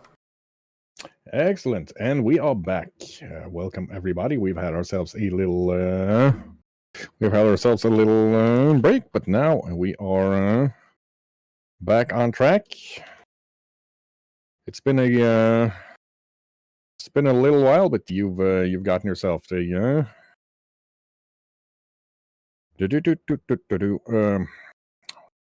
my apology. I'm gotten yourself a time to relax and chill out, and yeah, the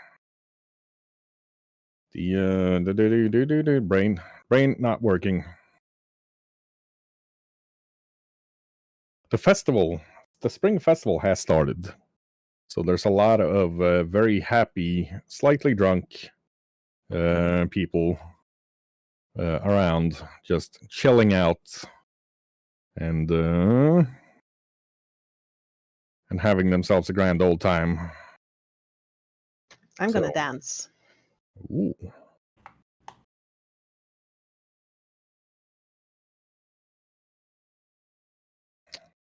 Yeah,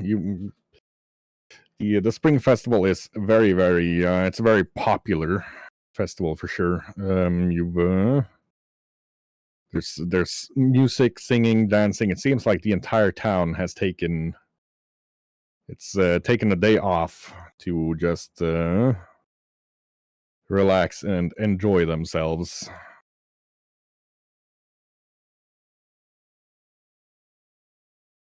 Boom, boom, boom, boom, boom, boom, boom.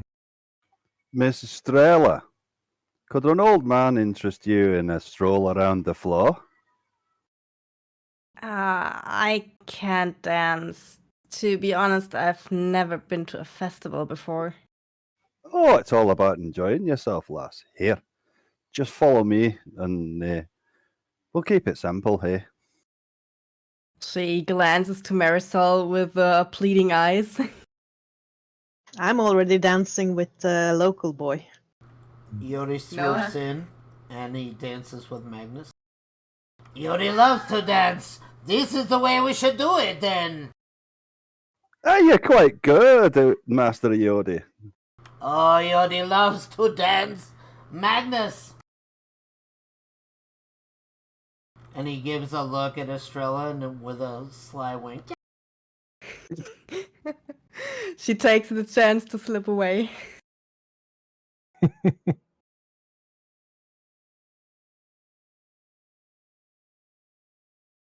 Very well. You have yourself a great evening. A lot of people are, especially of the younger ladies, are very keen on dancing with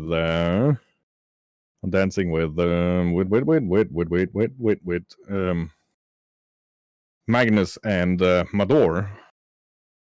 In general, Mador's noticed that, well, after being knighted, the young ladies are paying a lot of attention to him compared to what he's used to when he was just a traveling mercenary.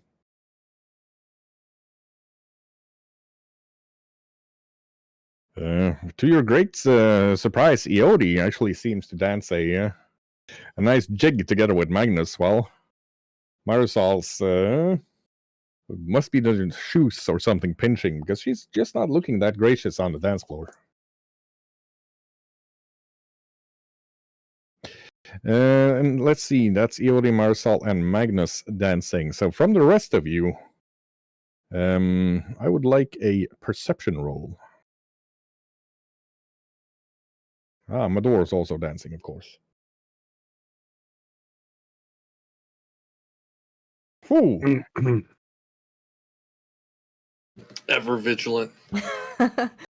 Too focused on escaping Magnus. Give me a moment. I'm going to have to send you both a little bit of text here. There is a fly in that soup.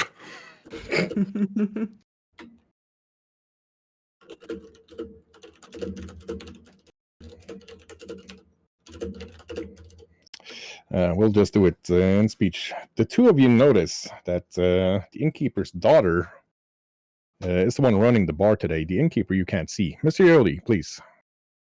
So Yodi is going to lean close to Magnus and he's going to say, "Perhaps you should be a little more coy, friend." And he kind of slaps him on the butt. Slaps him on the butt. I like it. Both Preacher and Edinburgh notice that the daughter looks haggard. Not just haggard, she looks larger. But she's crouching down and wearing bulky clothes to hide it. She's also hiding her smile constantly, and as she lifts up a cauldron, both of you see black claws pushing through the tips of the gauntlets, actually scratching a furrow into the iron cauldron.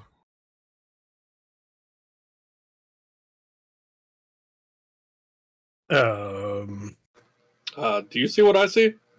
Yeah. Should we let everybody know real quick?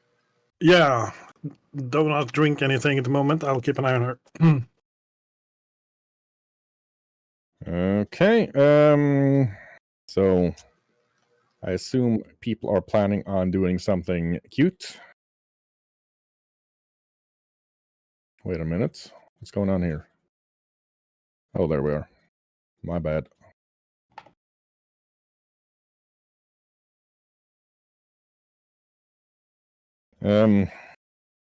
Give me a stealth roll, Edamir.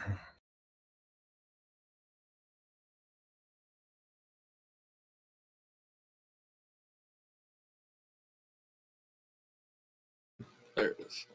This will be without the +2, but with the +10. Yep. So 21.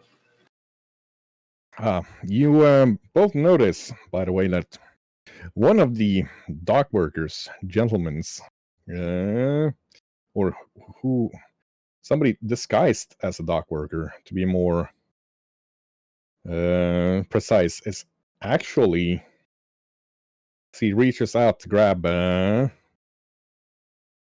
his bear, you can see green skin, and he is wearing armor under the large jacket he's been hiding, and that the staff he's been leaning onto, looking like an old man. You can see a shimmer of illusion around it. For a moment, you see huge axe blades on it. Oh, boy. I want to. Go ahead. Go, Edmir. I was gonna say that I yell ambush, and I wanted to cast a spell. Right, and that takes us into the first round of combat, where Edamir actually has rolled the highest initiative. So you are going to start it off. So whoever had the cauldron wanted to cast. As you yell ambush, she tears out of her clothing, and you can see that she has transformed into a hag. Share it again. I'm sorry, I clicked it off. It's fine. I'm trying to resize the window. I did share it again. Did you get it? Maybe I'll just have to move things. I got you. It's under the window, I think. There we are. Yep. Fantasy Grounds things. Yep, just Fancy Grounds things. That is a so-called Black Anise.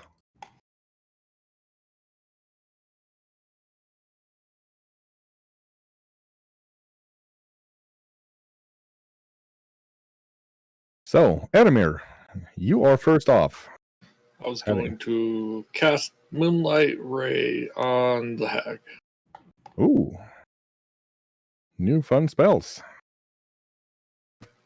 Ooh, does it hit though? She is, for being so large and, nasty looking, she is fast. Actually dodging that spell. So half damage, and is it a fiend or undead? No. Okay.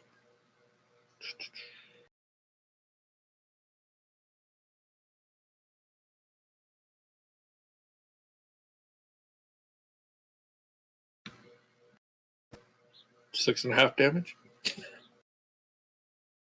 Well, as you hit her, you hear her roar, "They are on to us! Kill them! In the name of Hecate!" Oh, and is she weak to silver?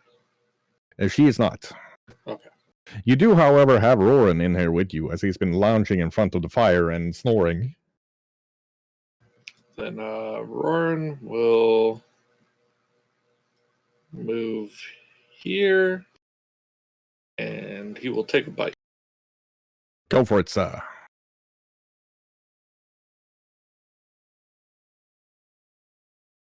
That's it. Takes a chomp of what's now rising from the chair as a huge orc, dressed in actual full plate armor, and not of orc make from the look of it. This is definitely made by dwarves. Pulling up a big orcish axe and getting ready to attack. And that'll be my turn. Right. He is going to delay. Rising up from a chair over at the other table, you see an old nemesis of yours. Last time you saw her, she was flying a broom and cackling at you. God damn it. Now she also has long nails that scratch the table as she gets up. Looks at Edamir and like, "This time I'll get you. I'll make you my coat." Please no. And I am going to need a what would let me just count out or check the DC here real quick. Where in the world is it that I get that with magic? Not too used at doing that. To doing that.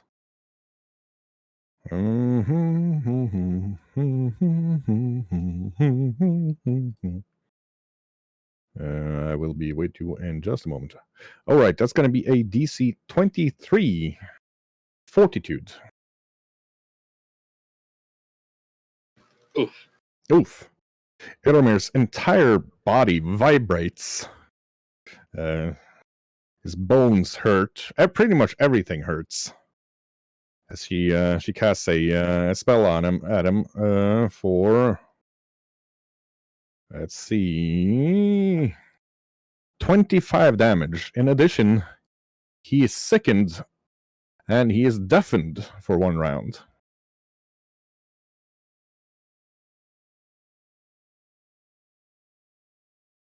Well, the sound of his skull is just causing him to not be able to hear anything. That was that, and she is gonna take a move back there, moving away from the party. Estrella. Yes. Let me measure the distance real quick. All right. I am going to use the ability of my new shirt, which lets me stride twice with an added 10 feet to both strides. So that should be, yeah, with these 2 strides, I can reach to her, and I'm using my dust of appearance next to her. So for 1 minute, first of all. Wait, you are striding through a threatened square. So you are going to take an attack of opportunity. Where am I striding through one? when I'm moving up here. Yeah, and there's a square Oh. up there. Up there, yeah. Yeah. That's not the same as the first time you measured. In that case, you're not striding through a threatened square. Yeah. So I'm using the Dust of Appearance. For 1 minute, first of all, it coats all creatures in a 10-foot burst centered at a point within 5 feet from me. For 1 minute, the coated creatures can't be concealed or invisible, nor can they benefit from mirror image or similar abilities. And any illusion in the area of 3rd level or lower are revealed, although it does not end the effect. Clever.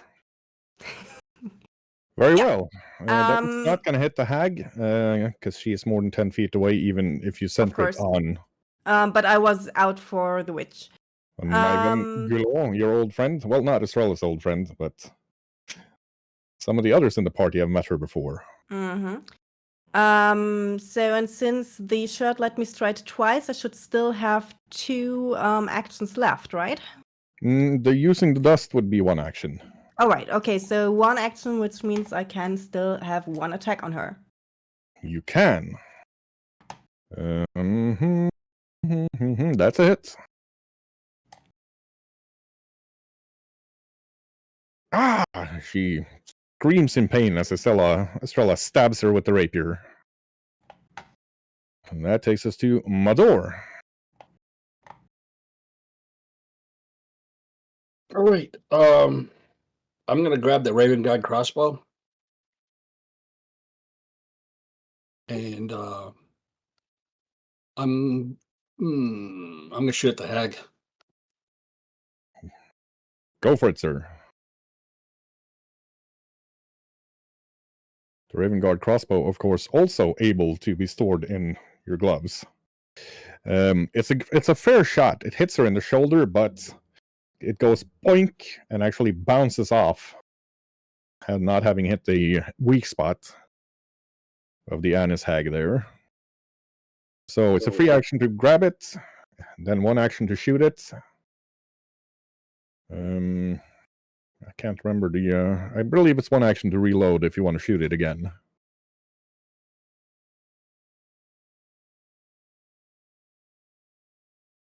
No, I'll summon the glaive and prep for a charge. Very well.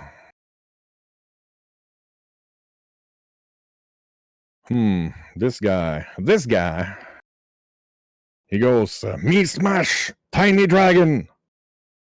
And then he, Am I sprints not, up. before you do that, am I not on the floor dancing with Magnus, or is that already done? Yeah, you were dancing you just returned to your chairs, about to Okay. taste the new arrival of drinks Okay. I was that just making sure. the bar lady had just brought you. Bonk So he away. goes, rah, rah, rah, smash tiny dragon. Charges Eodi. My lord, you're durable. But Eodi actually manages to turn so that it hits the hardest parts of his scales, goes down, smashes the table instead. And you can all see from your spilled drinks, there's a hissing and bubbling on the floor and smoke rising up from where the drinks hit the ground. He did not manage to actually hit Eodi. However, this guy has been Shoggy, yes. before you do that next, the Herco is right next to Magnus. Magnus gets an attack of opportunity. Magnus gets an attack of opportunity if he moves into and out of a threatened square, but not only if he moves into it. Oh, fair. And this guy, a halfling with red hair that Preacher recognizes. He's been seeing him, but he's never been able to connect the pieces up until now. He's always seemed so not very dangerous. Sprints up to Eodi with a short dagger of a type you've never seen before, with kind of jagged spikes going back. He also runs into, but not out of a threatened square. Yes, Mador. Oh no, that's what I was going to ask because I was already prepped for anything coming toward this.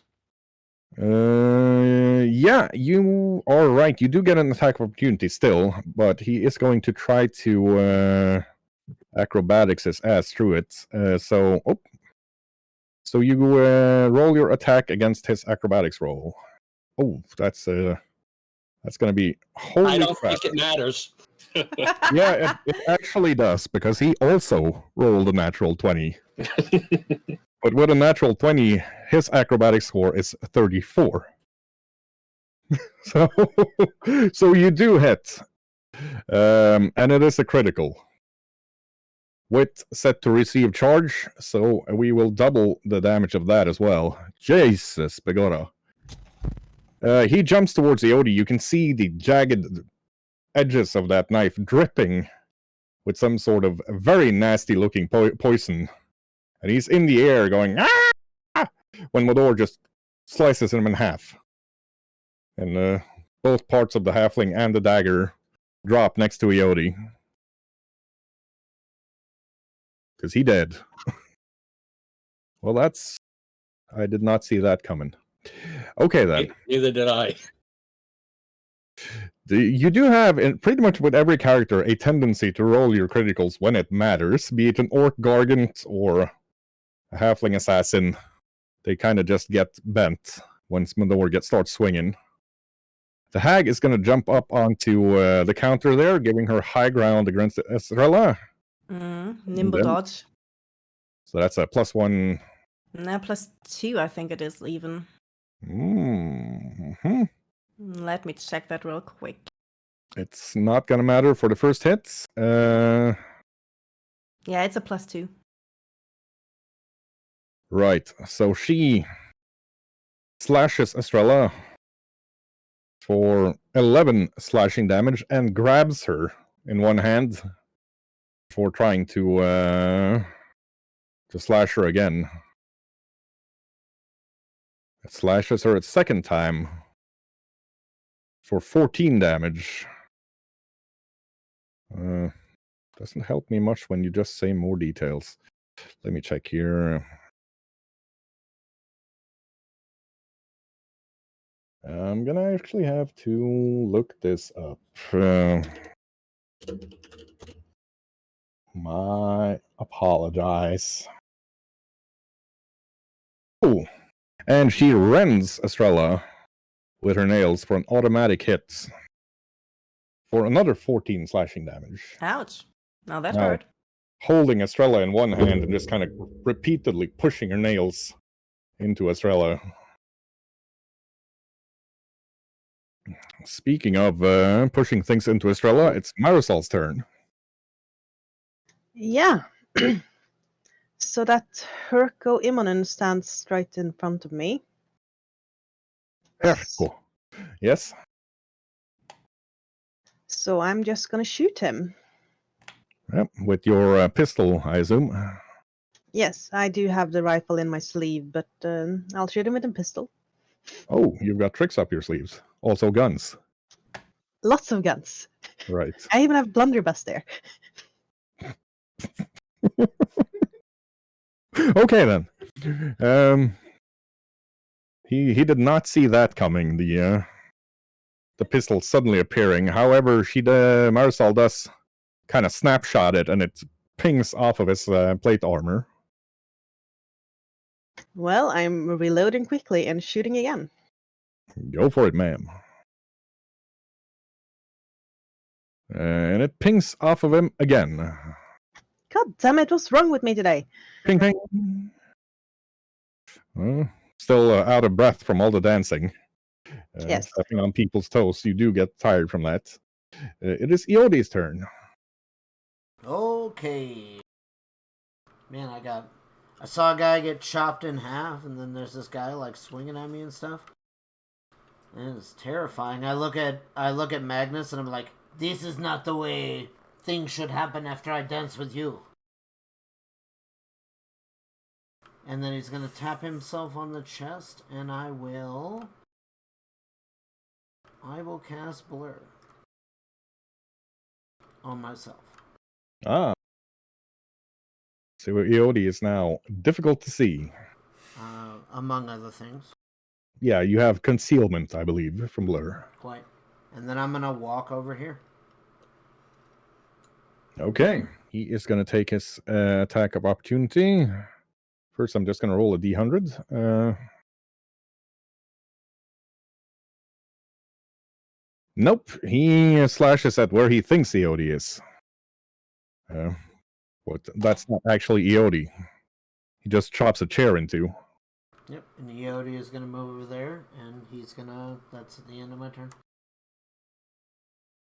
Very well, that takes us to Preacher. Okay.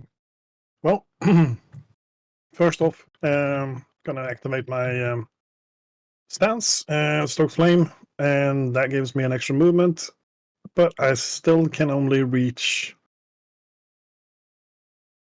just about here. Well, I can actually reach another 10 to 20 feet, but I can't actually do anything once I get there. But yeah, Preacher's sprinting over to give Estrella a hand. And that takes us to Magnus.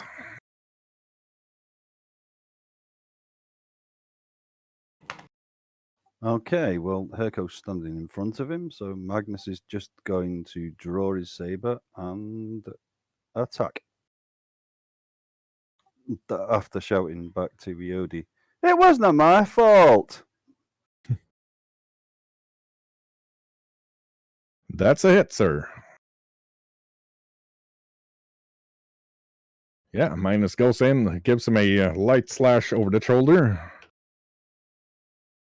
And we'll try that again. And the second one, he parries with his huge axe. Okay, and for the third action, he's just going to raise his shield. Do you have anything that lets you draw your weapon for free? If not, that's an action. True, fair enough. That's my turn then. There we are. Going all around, we are at Edamir currently.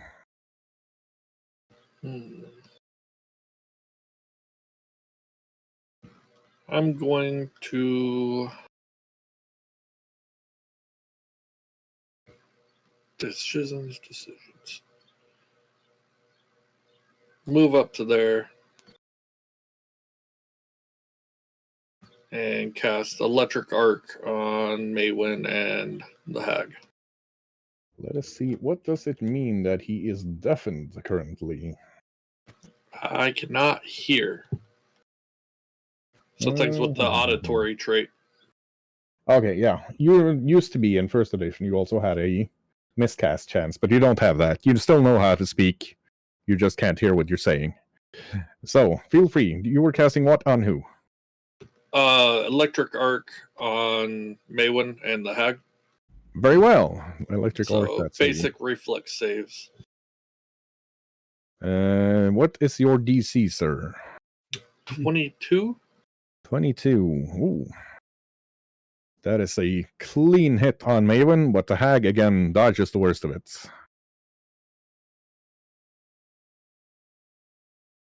So 12 and 6. Very well. And what's Roran doing? Roran will move there. Woof, woof, woof. And that'll be it. That'll be it. Very well.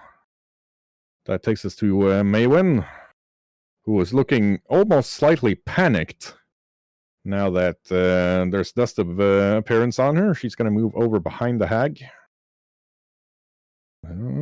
That's 2 actions because she's not going to be brave enough to try an athletics roll. And then out of her sleeve, she pops a wand and fires an acid arrow at Estrella. Which misses and actually hits the Hag. Impressive. The Hag seems less than impressed by that move. Even without Estrella's dexterity bonus. That's just wow, okay. The Hag actually hisses in pain when the acid starts burning through her iron-like skin. Speaking of, it's Estrella's turn. Yep. Well, it's a good thing that I bought a new shark tooth charm. It's coming in handy now. Yep. So, She is just gonna take the damage.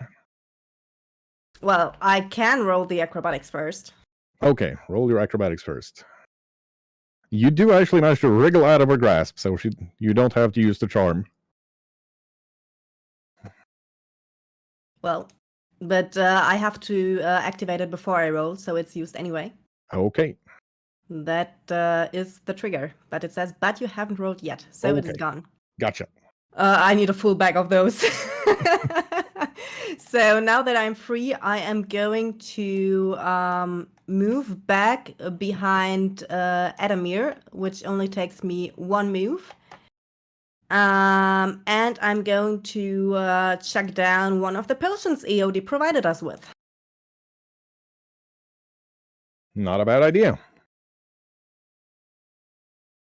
I'll leave it to him to tell you how much it heals you.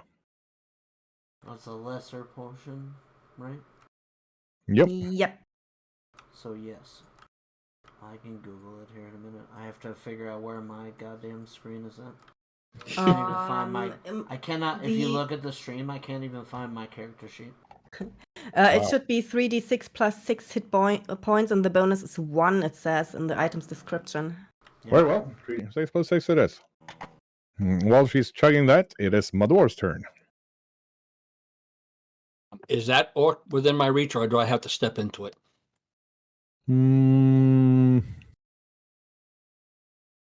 Moving people properly into squares, I'm going to say he's within your reach, and he's also flanked by Roran. And I'm swinging away.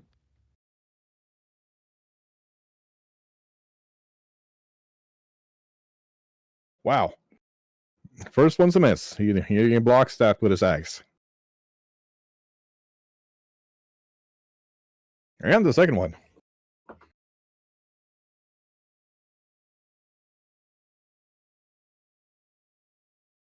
Third one's a good try, but he manages to block that as well.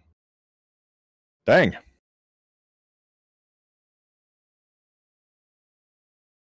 That's it for me. He looks at Magnus and goes, "Crush, human knight!" And actually misses on his first attack. Second one, however, hits Magnus clean for 24 slashing damage. And then he goes into what looks like a parrying stance. The hag is going to attack Preacher. Wow. She goes ass over tea kettle, face plants onto the floor, and spends her last turn getting up. And it's Marzal's turn. Yeah, so I notice our old. I'm really looking at our old friend now. So I'm gonna quick draw my Iris of the Sky. Go down to and bend down to take an aim action. Okay. And swear that I will hit her. Goes down on one knee, takes an aim action. Go for it. And I crit. That is a critical indeed.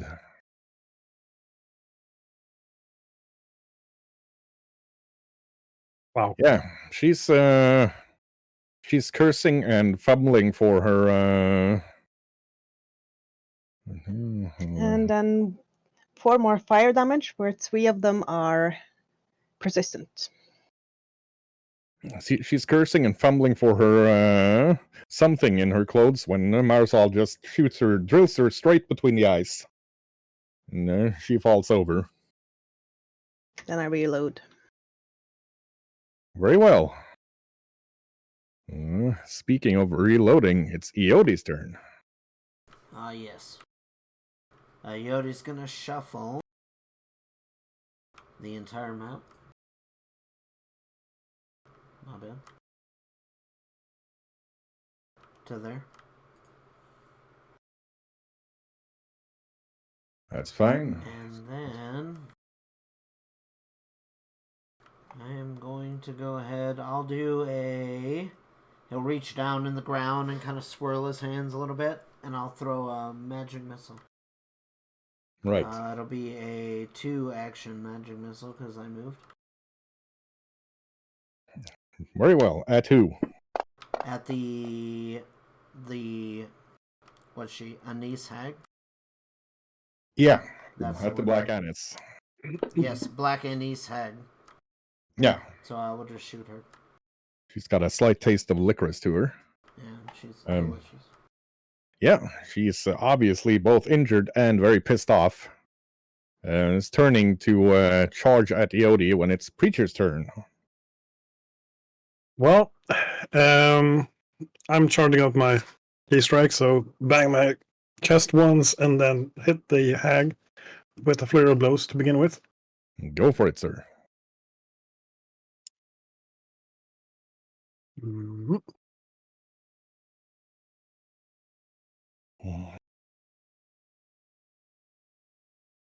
And of course, a 1. Yeah, the same Stumblebee that attacked her flies straight up Preacher's nose. Doesn't really bother him, but it makes a sort of a weird vibration in there, so he kicks the rest of the bar in 2 instead. Do I get my final strike or am I spent? You get your final strike, yeah. That was the second attack of the flurry that went into the bar.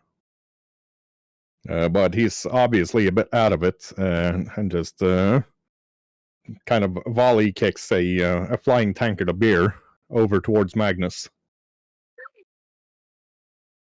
Speaking of Athletics to Magnus, catch it is his turn. Athletics to catch it. Can he drink it? He can catch and drink it, yes. Right. And Magnus says to the ogre, "Get a rest. Is that the best you can do?" And Antagonizing the orcs, always right. a good idea. Attracting attention is his job. And then he attacks.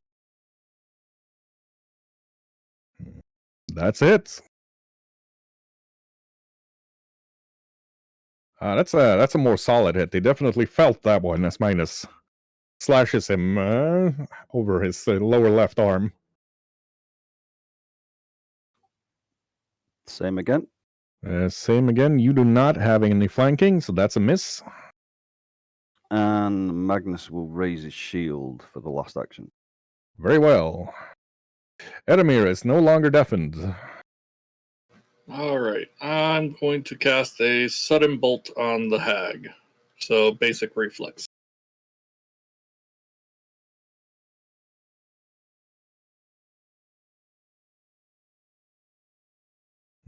That is a clean hit. It's too sudden. She doesn't see it coming. And blasts her pretty well. She is not in a good shape right now. She's injured from that bolt. Then Roran will attack, and I'll also command him to attack. Right, so that's going to be 2 attacks. And he does get flanking from Mador. That, however, is a clean miss. So is that. And that'll be it. Right. Our Lady of Potato Chips, it is Estrella's turn.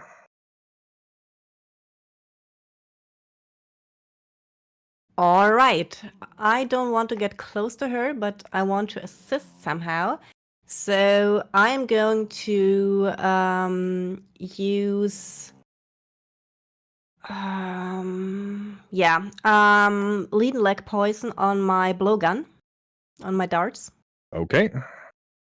And let me have the distance real quick. Yeah, I have to get a little closer for that.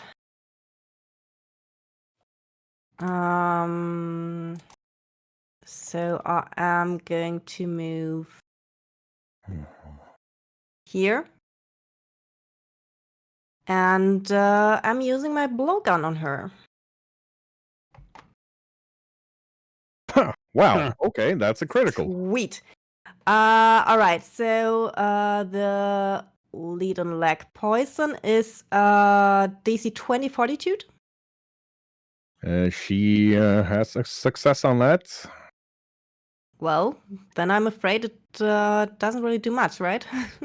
No, but she is very distracted from the little needle that hit her in the eardrum. Yeah, Obviously, in quite a bit of pain. yeah, 1 piercing, non-lethal. Yeah. Well, it's going to be 2 piercing with the critical. Sweet. Ooh-wee. Speaking of piercing, it is Mador's turn. Swinging on the orc again. Yep. Man, you spent all of your oomph on that first attack, didn't you? First The wrong thing. That was a dagger. Yeah, fair enough. Use the use the glaive. That's a hit. Smacks him. He is one tough hombre. He doesn't even seem very injured yet, even with all of the attacks. Blocks that one,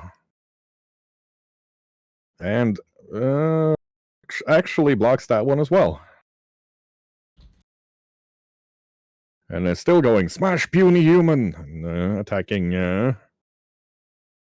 Magnus. That's a critical. Smacks him again for 32 slashing damage.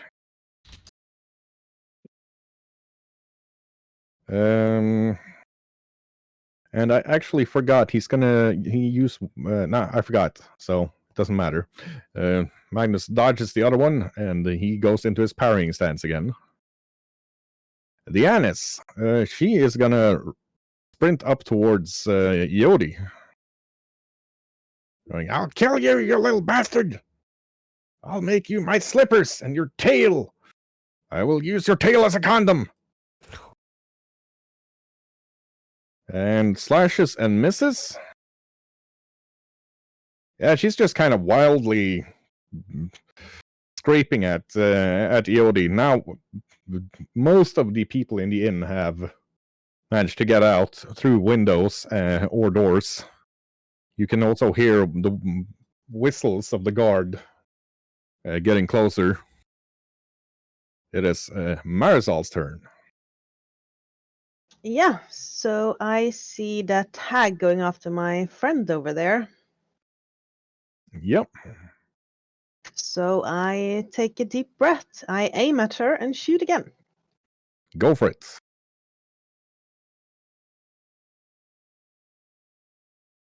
Plus 2 more. 32.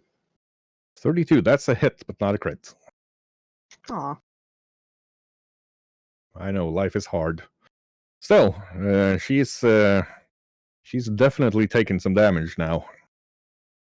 Kind of wobbly on her feet. Young hag, not necessarily as tough as the more mature ones. And I reload my Iris of the Sky. Very well. EOD. Oh, so this chick is trying to like hit me and stuff, huh? Yep. Oh, bet. So I will use a wand charge. I mean, a staff charge, and I will hit her with the Gale Blast. Ooh.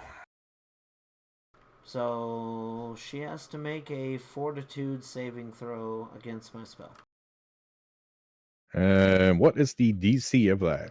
It is 25. Ah, she does not succeed. Okay, if she failed, then she takes full damage and gets knocked 5 feet away from me.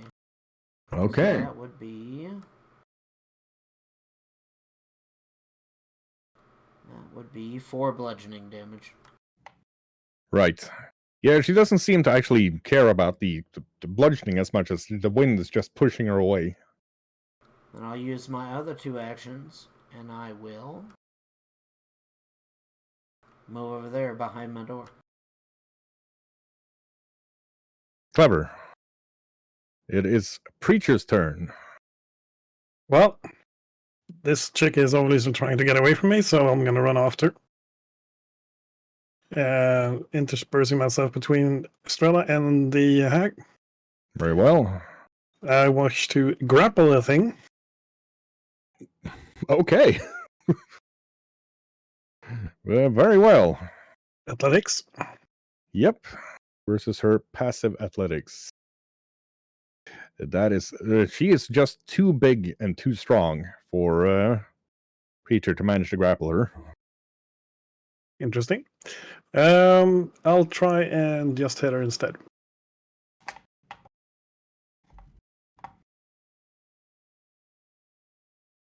Right. That's a hit, sir. What kind of hit is Preacher doing? Well, it's a slashing kick. Right. So Preacher goes low, tries to grapple her. She dodges that, and then he kind of just jumps and spins in the air with that slashing kick and cleaves her head in two while he's at it. She falls down. That is the doorknob. Takes us to Magnus. Okay, well, Magnus is going to whip out one of the healing potions and take it. Right. 3d6. Plus 3.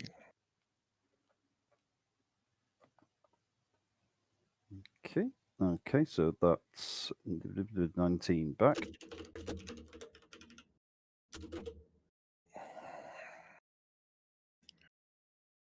So that's 2 actions, one for grabbing the potion and one for drinking it. Yep, and his last action is going to be to raise his shield again. Very well. And it is Edemir's turn, and he is no longer sickened. Edemir's starting feeling less nauseous after his bones vibrated.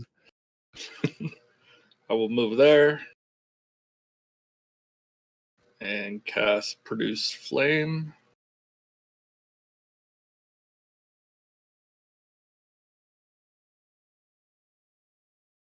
There you go. And the flame actually glides off of the armor.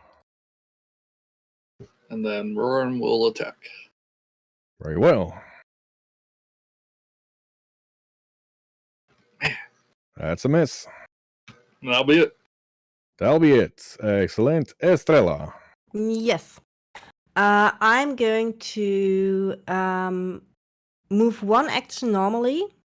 Then I'm going to use my unhanded assault, my 2 actions, to sneak up the rest of the way towards Herko Imoen. That is a stealth check with a -2. Go for it.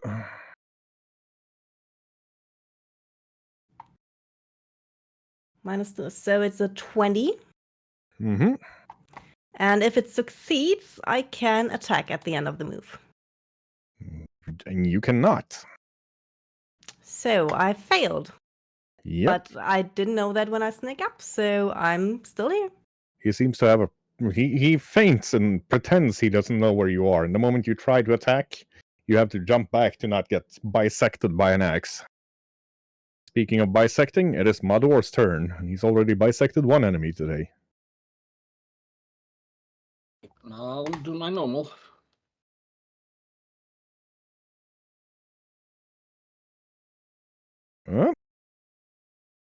Rolls just aren't with you today. Wow. It is, well, you had that first blow, and now life seems to be difficult, lemon difficult. Unable to roll anything above a 10. Herko is gonna first attack Estrella. Nimble dodge. That's a critical. With the nimble dodge as well? Slashes her for 23. All right. Chuggy. Yes, that's me. What's the roll on Liberating Step? Can that help Estrella avoid the damage? No roll. You just use Liberating Step, and that takes away your level in damage from her, and she gets a 10 5 foot, foot. 5 foot. 5 foot step. Yep. Yeah. Take a Liberating Step, Estrella. Sorry, Right. I forgot the accent. So that reduces it to 17 slashing damage. As she All right. Liberating Steps away, and then he's going to slash at Magnus instead, so I'll have to re-roll that. smacks Magnus. You take away prey! I kill you! I use your teeth for dice with woman! And then he slashes Magnus for 12 damage. And goes back into his parrying stance. Marisol. Yeah, I'm gonna take a deep breath again and shoot at the orc. Very well. 30 That's it. for 11. Yeah. He doesn't seem out of breath yet. Then I am gonna put back my rifle and grab my pistol and whip. Very I well. quick draw. Yep. And Yes. that's my turn. That's your turn. EOD, my man. Yodi puts his hands up and he looks at the goblin and he goes, "Are you not sure that you would like to die this day?" And I will make a diplomacy check to see if the goblin wants to die.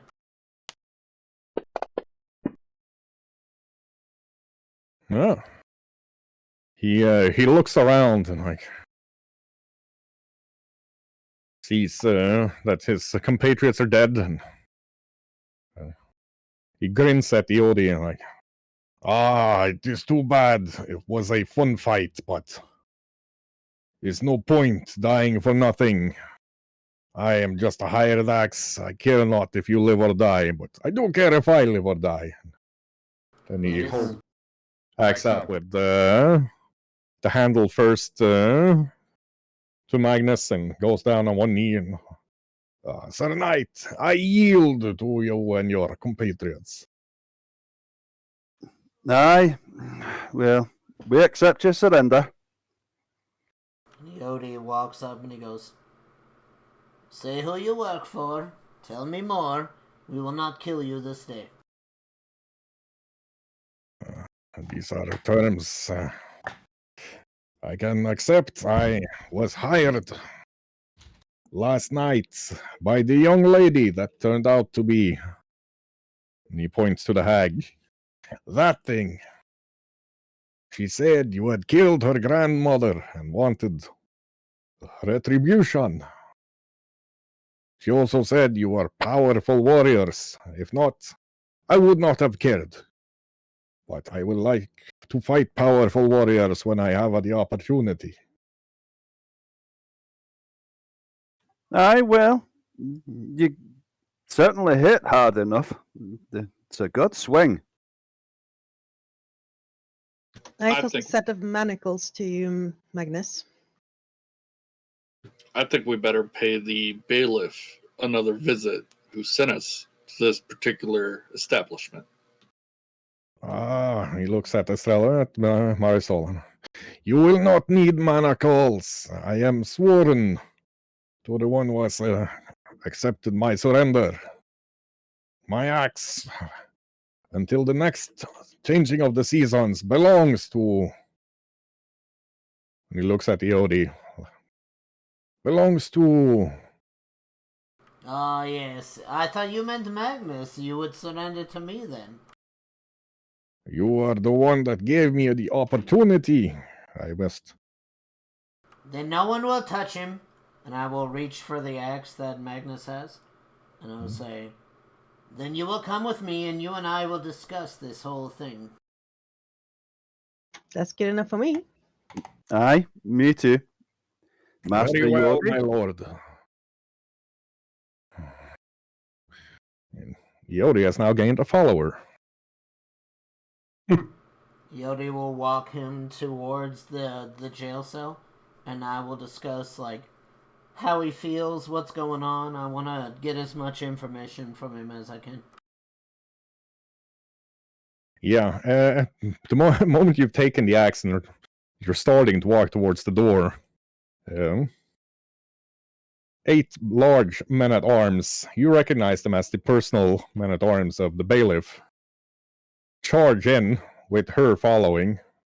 Mador, by the way, I see you have your hand up. Yeah, I'm gonna be looking around to see if I can find the granddaughter and the owner of the bar. Well, you see what's left of the flesh of the granddaughter was ripped off when she turned fully into a hag. Process that you'd have to ask probably Sarah about. Oof. The bailiff charges in, stops, takes a deep Yoda's, breath, like, shit, I'm getting old. Yoda's Whoa. back straightens real straight. It is nice of you to show up there, sir. Yeah, a little bit late to the party. Wouldn't you just believe it? Rioting erupted in several places of the city, all of them places we needed to go through to come here. Like some sort of coincidence. And why did you send us to this inn? It is a nice cheap inn. It has good food. Besides, she wasn't the one that sent us there. It was the granddaughter, aka the hag. Yeah. Ah, Were you not aware that your granddaughter was not your granddaughter?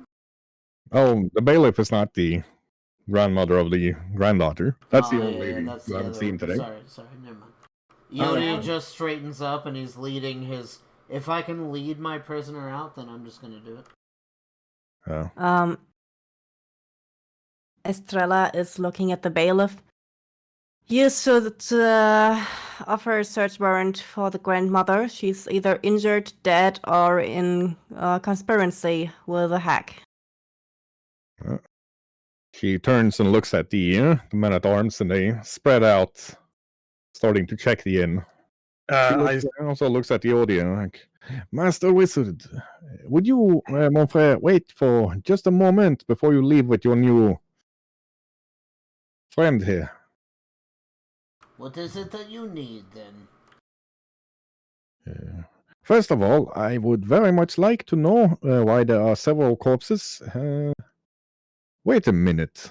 She walks over to the bisected halfling that is now super dead. I recognize this bastard. This is Oshlomu, a known assassin. He had no chance to assassinate any one of us tonight. Well, I applaud your skill at arms. Then he has killed many people, mostly with poisons. Although it is said he has an enchanted dagger as well. He uses many of his victims. We only find liquefied puddles. It's sort of his calling card, if you will. Sir Mador is to thank for that. Well, Salvador, I will make certain that the 250 gold bounty is delivered to you. And this lady, Marvin Goulon, suspected witch coven member in collusion with hags. And not going to bother anybody anymore, I see, as she is lacking the back of her head. She's been a thorn in our side since day one. I believe you. It's interesting that she would put her own neck out. Mostly, she's been seen leaving the scene the moment the fighting erupts. No, she tried to disappear. Again. Well, it does not seem to have worked. Nope. The I know. reason, and I apologize for interrupting you, but the reason I came running, we just got a raven from the Black Abbey. They are under siege and are requesting reinforcements. The Contessa wishes to hire the services of your mercenary band. We can come to an arrangement. Isn't the Black Abbey where your friend's body is? Yes. Yes. Let me guess. Undead. Indeed. First, a wave of orcs and trolls, which they handled and handily dispatched themselves, but then, according to them, the Raven, a knight in black armor, has appeared and raised the corpses of the orcs in addition to the villagers, and have laid siege to the Black Abbey. They are in need of reinforcements. Very quick. We wish to hire you to accompany the unit of knights that is heading out. I'm definitely sure we can find a good arrangement on that. Don't you agree? Absolutely. Nobody touch anything or drink anything in this house. She nods at one of the men-at-arms who goes out, and you can hear a series of whistles. Obviously, some sort of message. Another one comes down the stairs, and Mistress Bailiff, we found the proprietor of the inn. She seems to have been poisoned.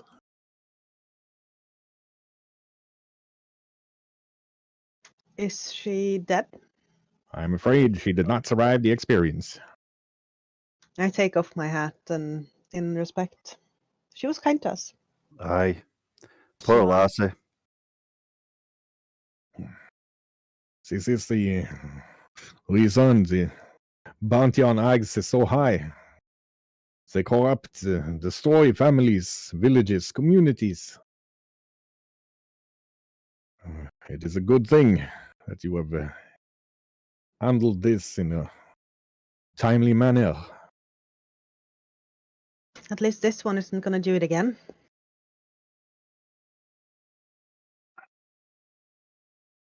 See, right, Edamir. I was gonna say I want to take a knife and cut the hair off the witch. Be like, use my fur, will you? No, I will use your fur. I'll find a use for this. Yeah. Yeah, one of the men-at-arms starts moving towards Edamir, but the bailiff's like, no, he's a druid. I'm certain he has some sort of use for that. She certainly needs it no longer. Estrella. Yeah, I want to check the dead assassin for potions. No, not potions, poisons. Give me a moment, and I shall get you the loot off of this guy. Hum. Boom, boom, boom, boom, boom, boom, boom, boom, boom. Osh Lomu. He has a Piranha Kiss knife with a +1, a striking, and a corrosive rune on it. And he has 1 dose of nettleweed residue. I'll write that down in chat.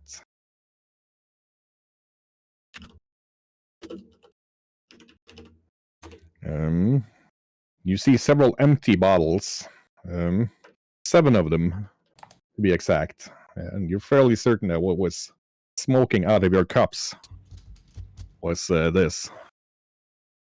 In addition, he has a wand and a rod.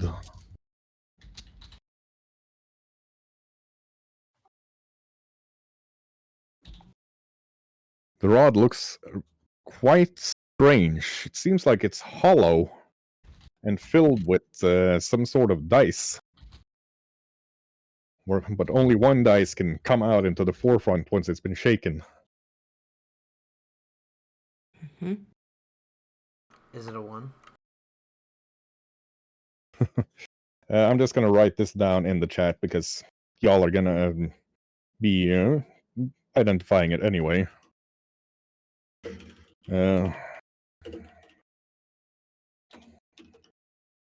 It's a wand of smoldering fireballs and a rod of wonder.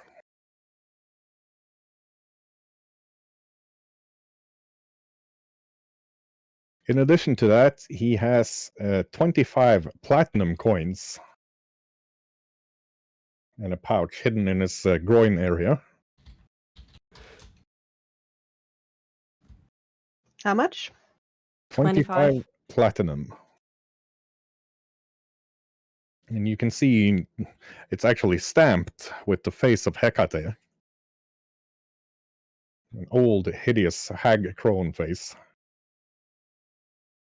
Probably quite old.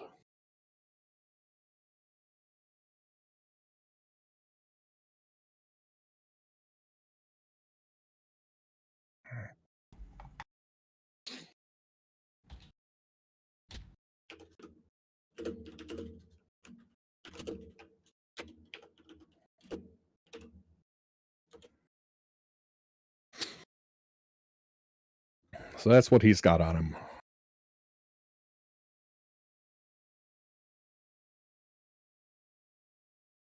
I'm gonna check our old friend. Yeah, while you're Yeah. doing this, two clerics of Turris in city guard clothing walk in, each of them pulling out a wand and healing all of you up. Well, thanks. That's definitely something I needed. Well, we are in town, and there is not much time. We need you need, if you can make it happen, to leave with the knights. They will be leaving in one bell as soon as they are organized. We just need to pack and change, don't we, people? It looks like it, yeah. Aye. And we know. Thank you, brother, for the healing. It is my pleasure, Mademoiselle. On Mywin,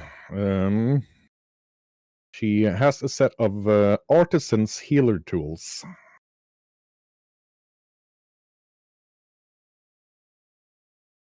A wand of acid arrow,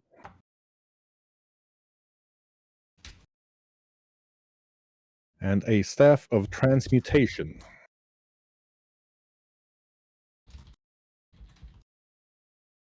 In addition to a broom of flying.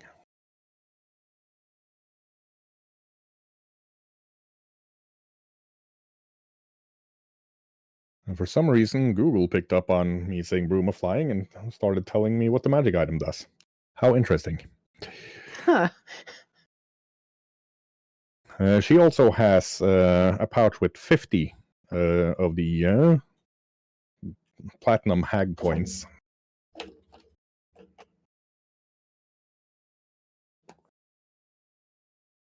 And the hag, does she has anything? The hag has nothing on her. She just ripped out of her skin. Okay.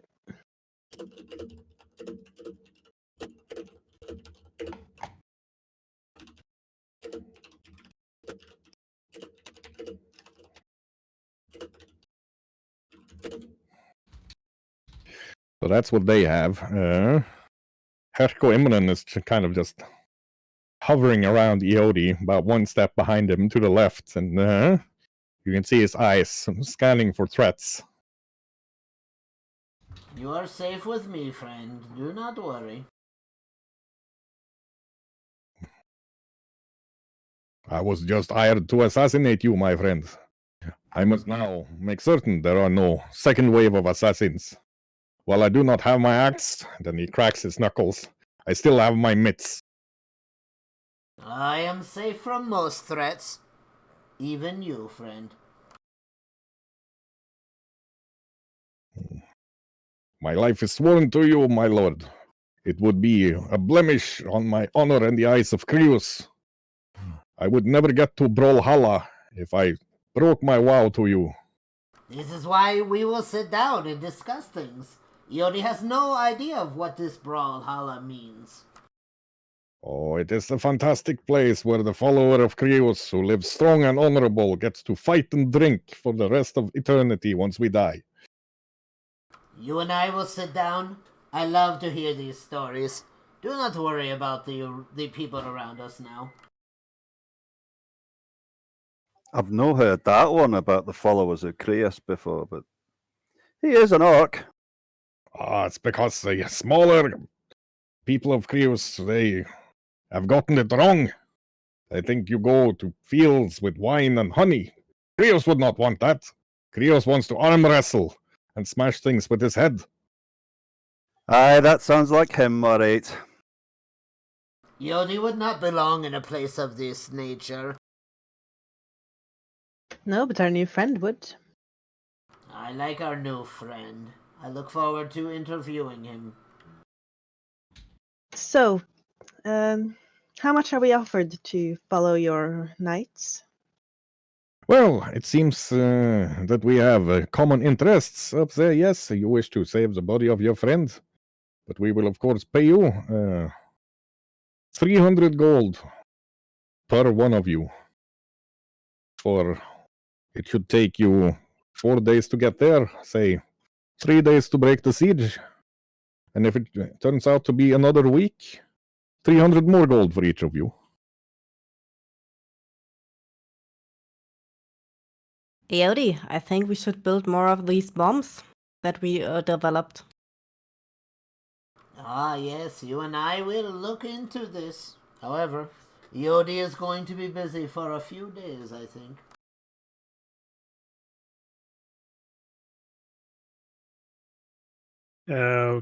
Miss Bailiff, who do I talk to regarding our quartermaster needs?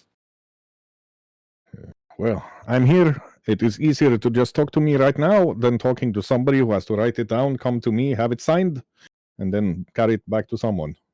Well, 3 weeks of rations, 7 people, including espresso or espresso.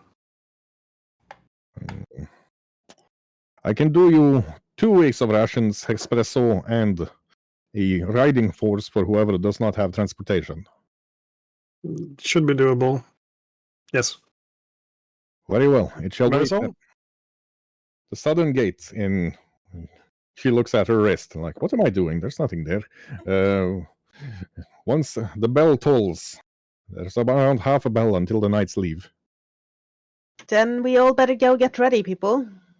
Change into traveling gear and pack up your stuff and meet by the stable and go together down to the southern port. Okay? Will do.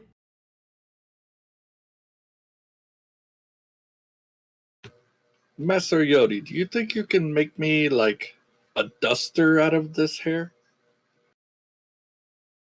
That's a question Yodi would know the answer to. Shoggy. No, just some wax, some string tied to a stick.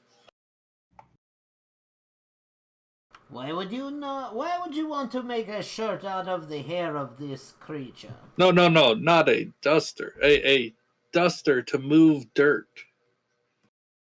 Yodi does not like the sound of this. You do not like when I reanimate the dead. Why would you want to recompose their pieces for other things? Because. Do you not Simply have a because. tail? Can you not foxtail things away? Yes, but that's not as disgraceful to this witch. Oh, disgraceful, you say?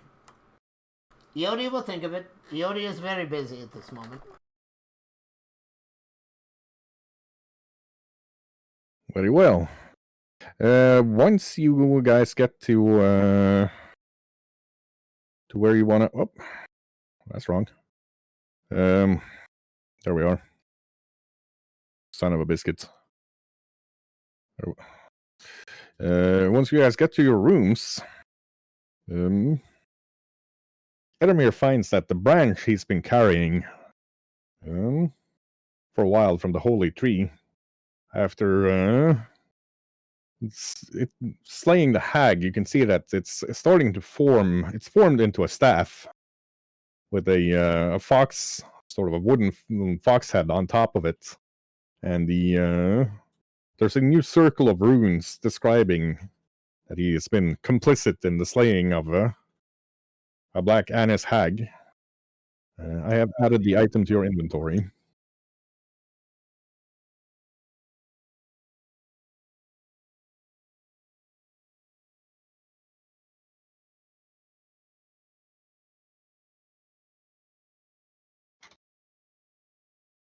Very interesting.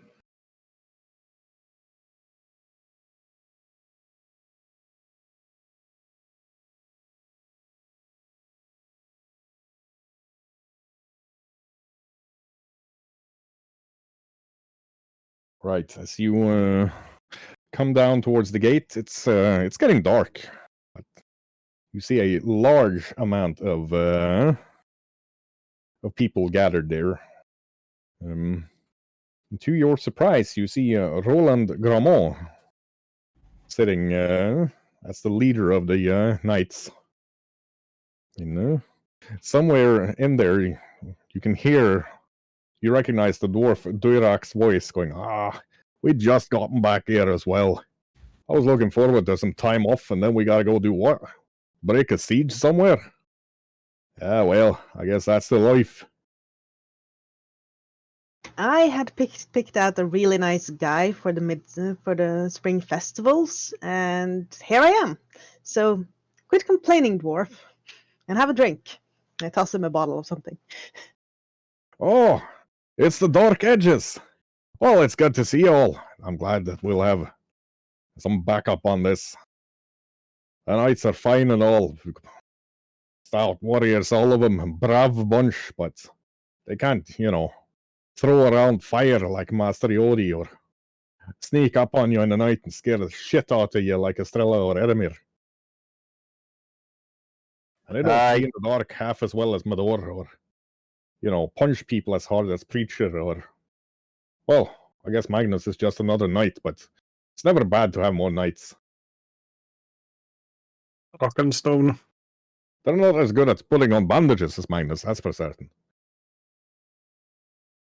We're all good at something, Jurak, and it's good to see you again. It's Duirak. Duirak. The U before the I. And on that note, I believe we will be calling the session for today. Thank you, everybody, for joining. Thanks to Grumbles the Dwarf for the huge raid. Thanks to everybody who stayed and has been here keeping all of us company while we've been playing. We are going to raid over to another RPG streamer and go to our after-session debrief. So thank you all for joining. Stay safe, stay healthy, and be well, and we will see you hopefully next Sunday. All right, friends. Goodbye. We're going to go to Route 66, so let's go say hello to them.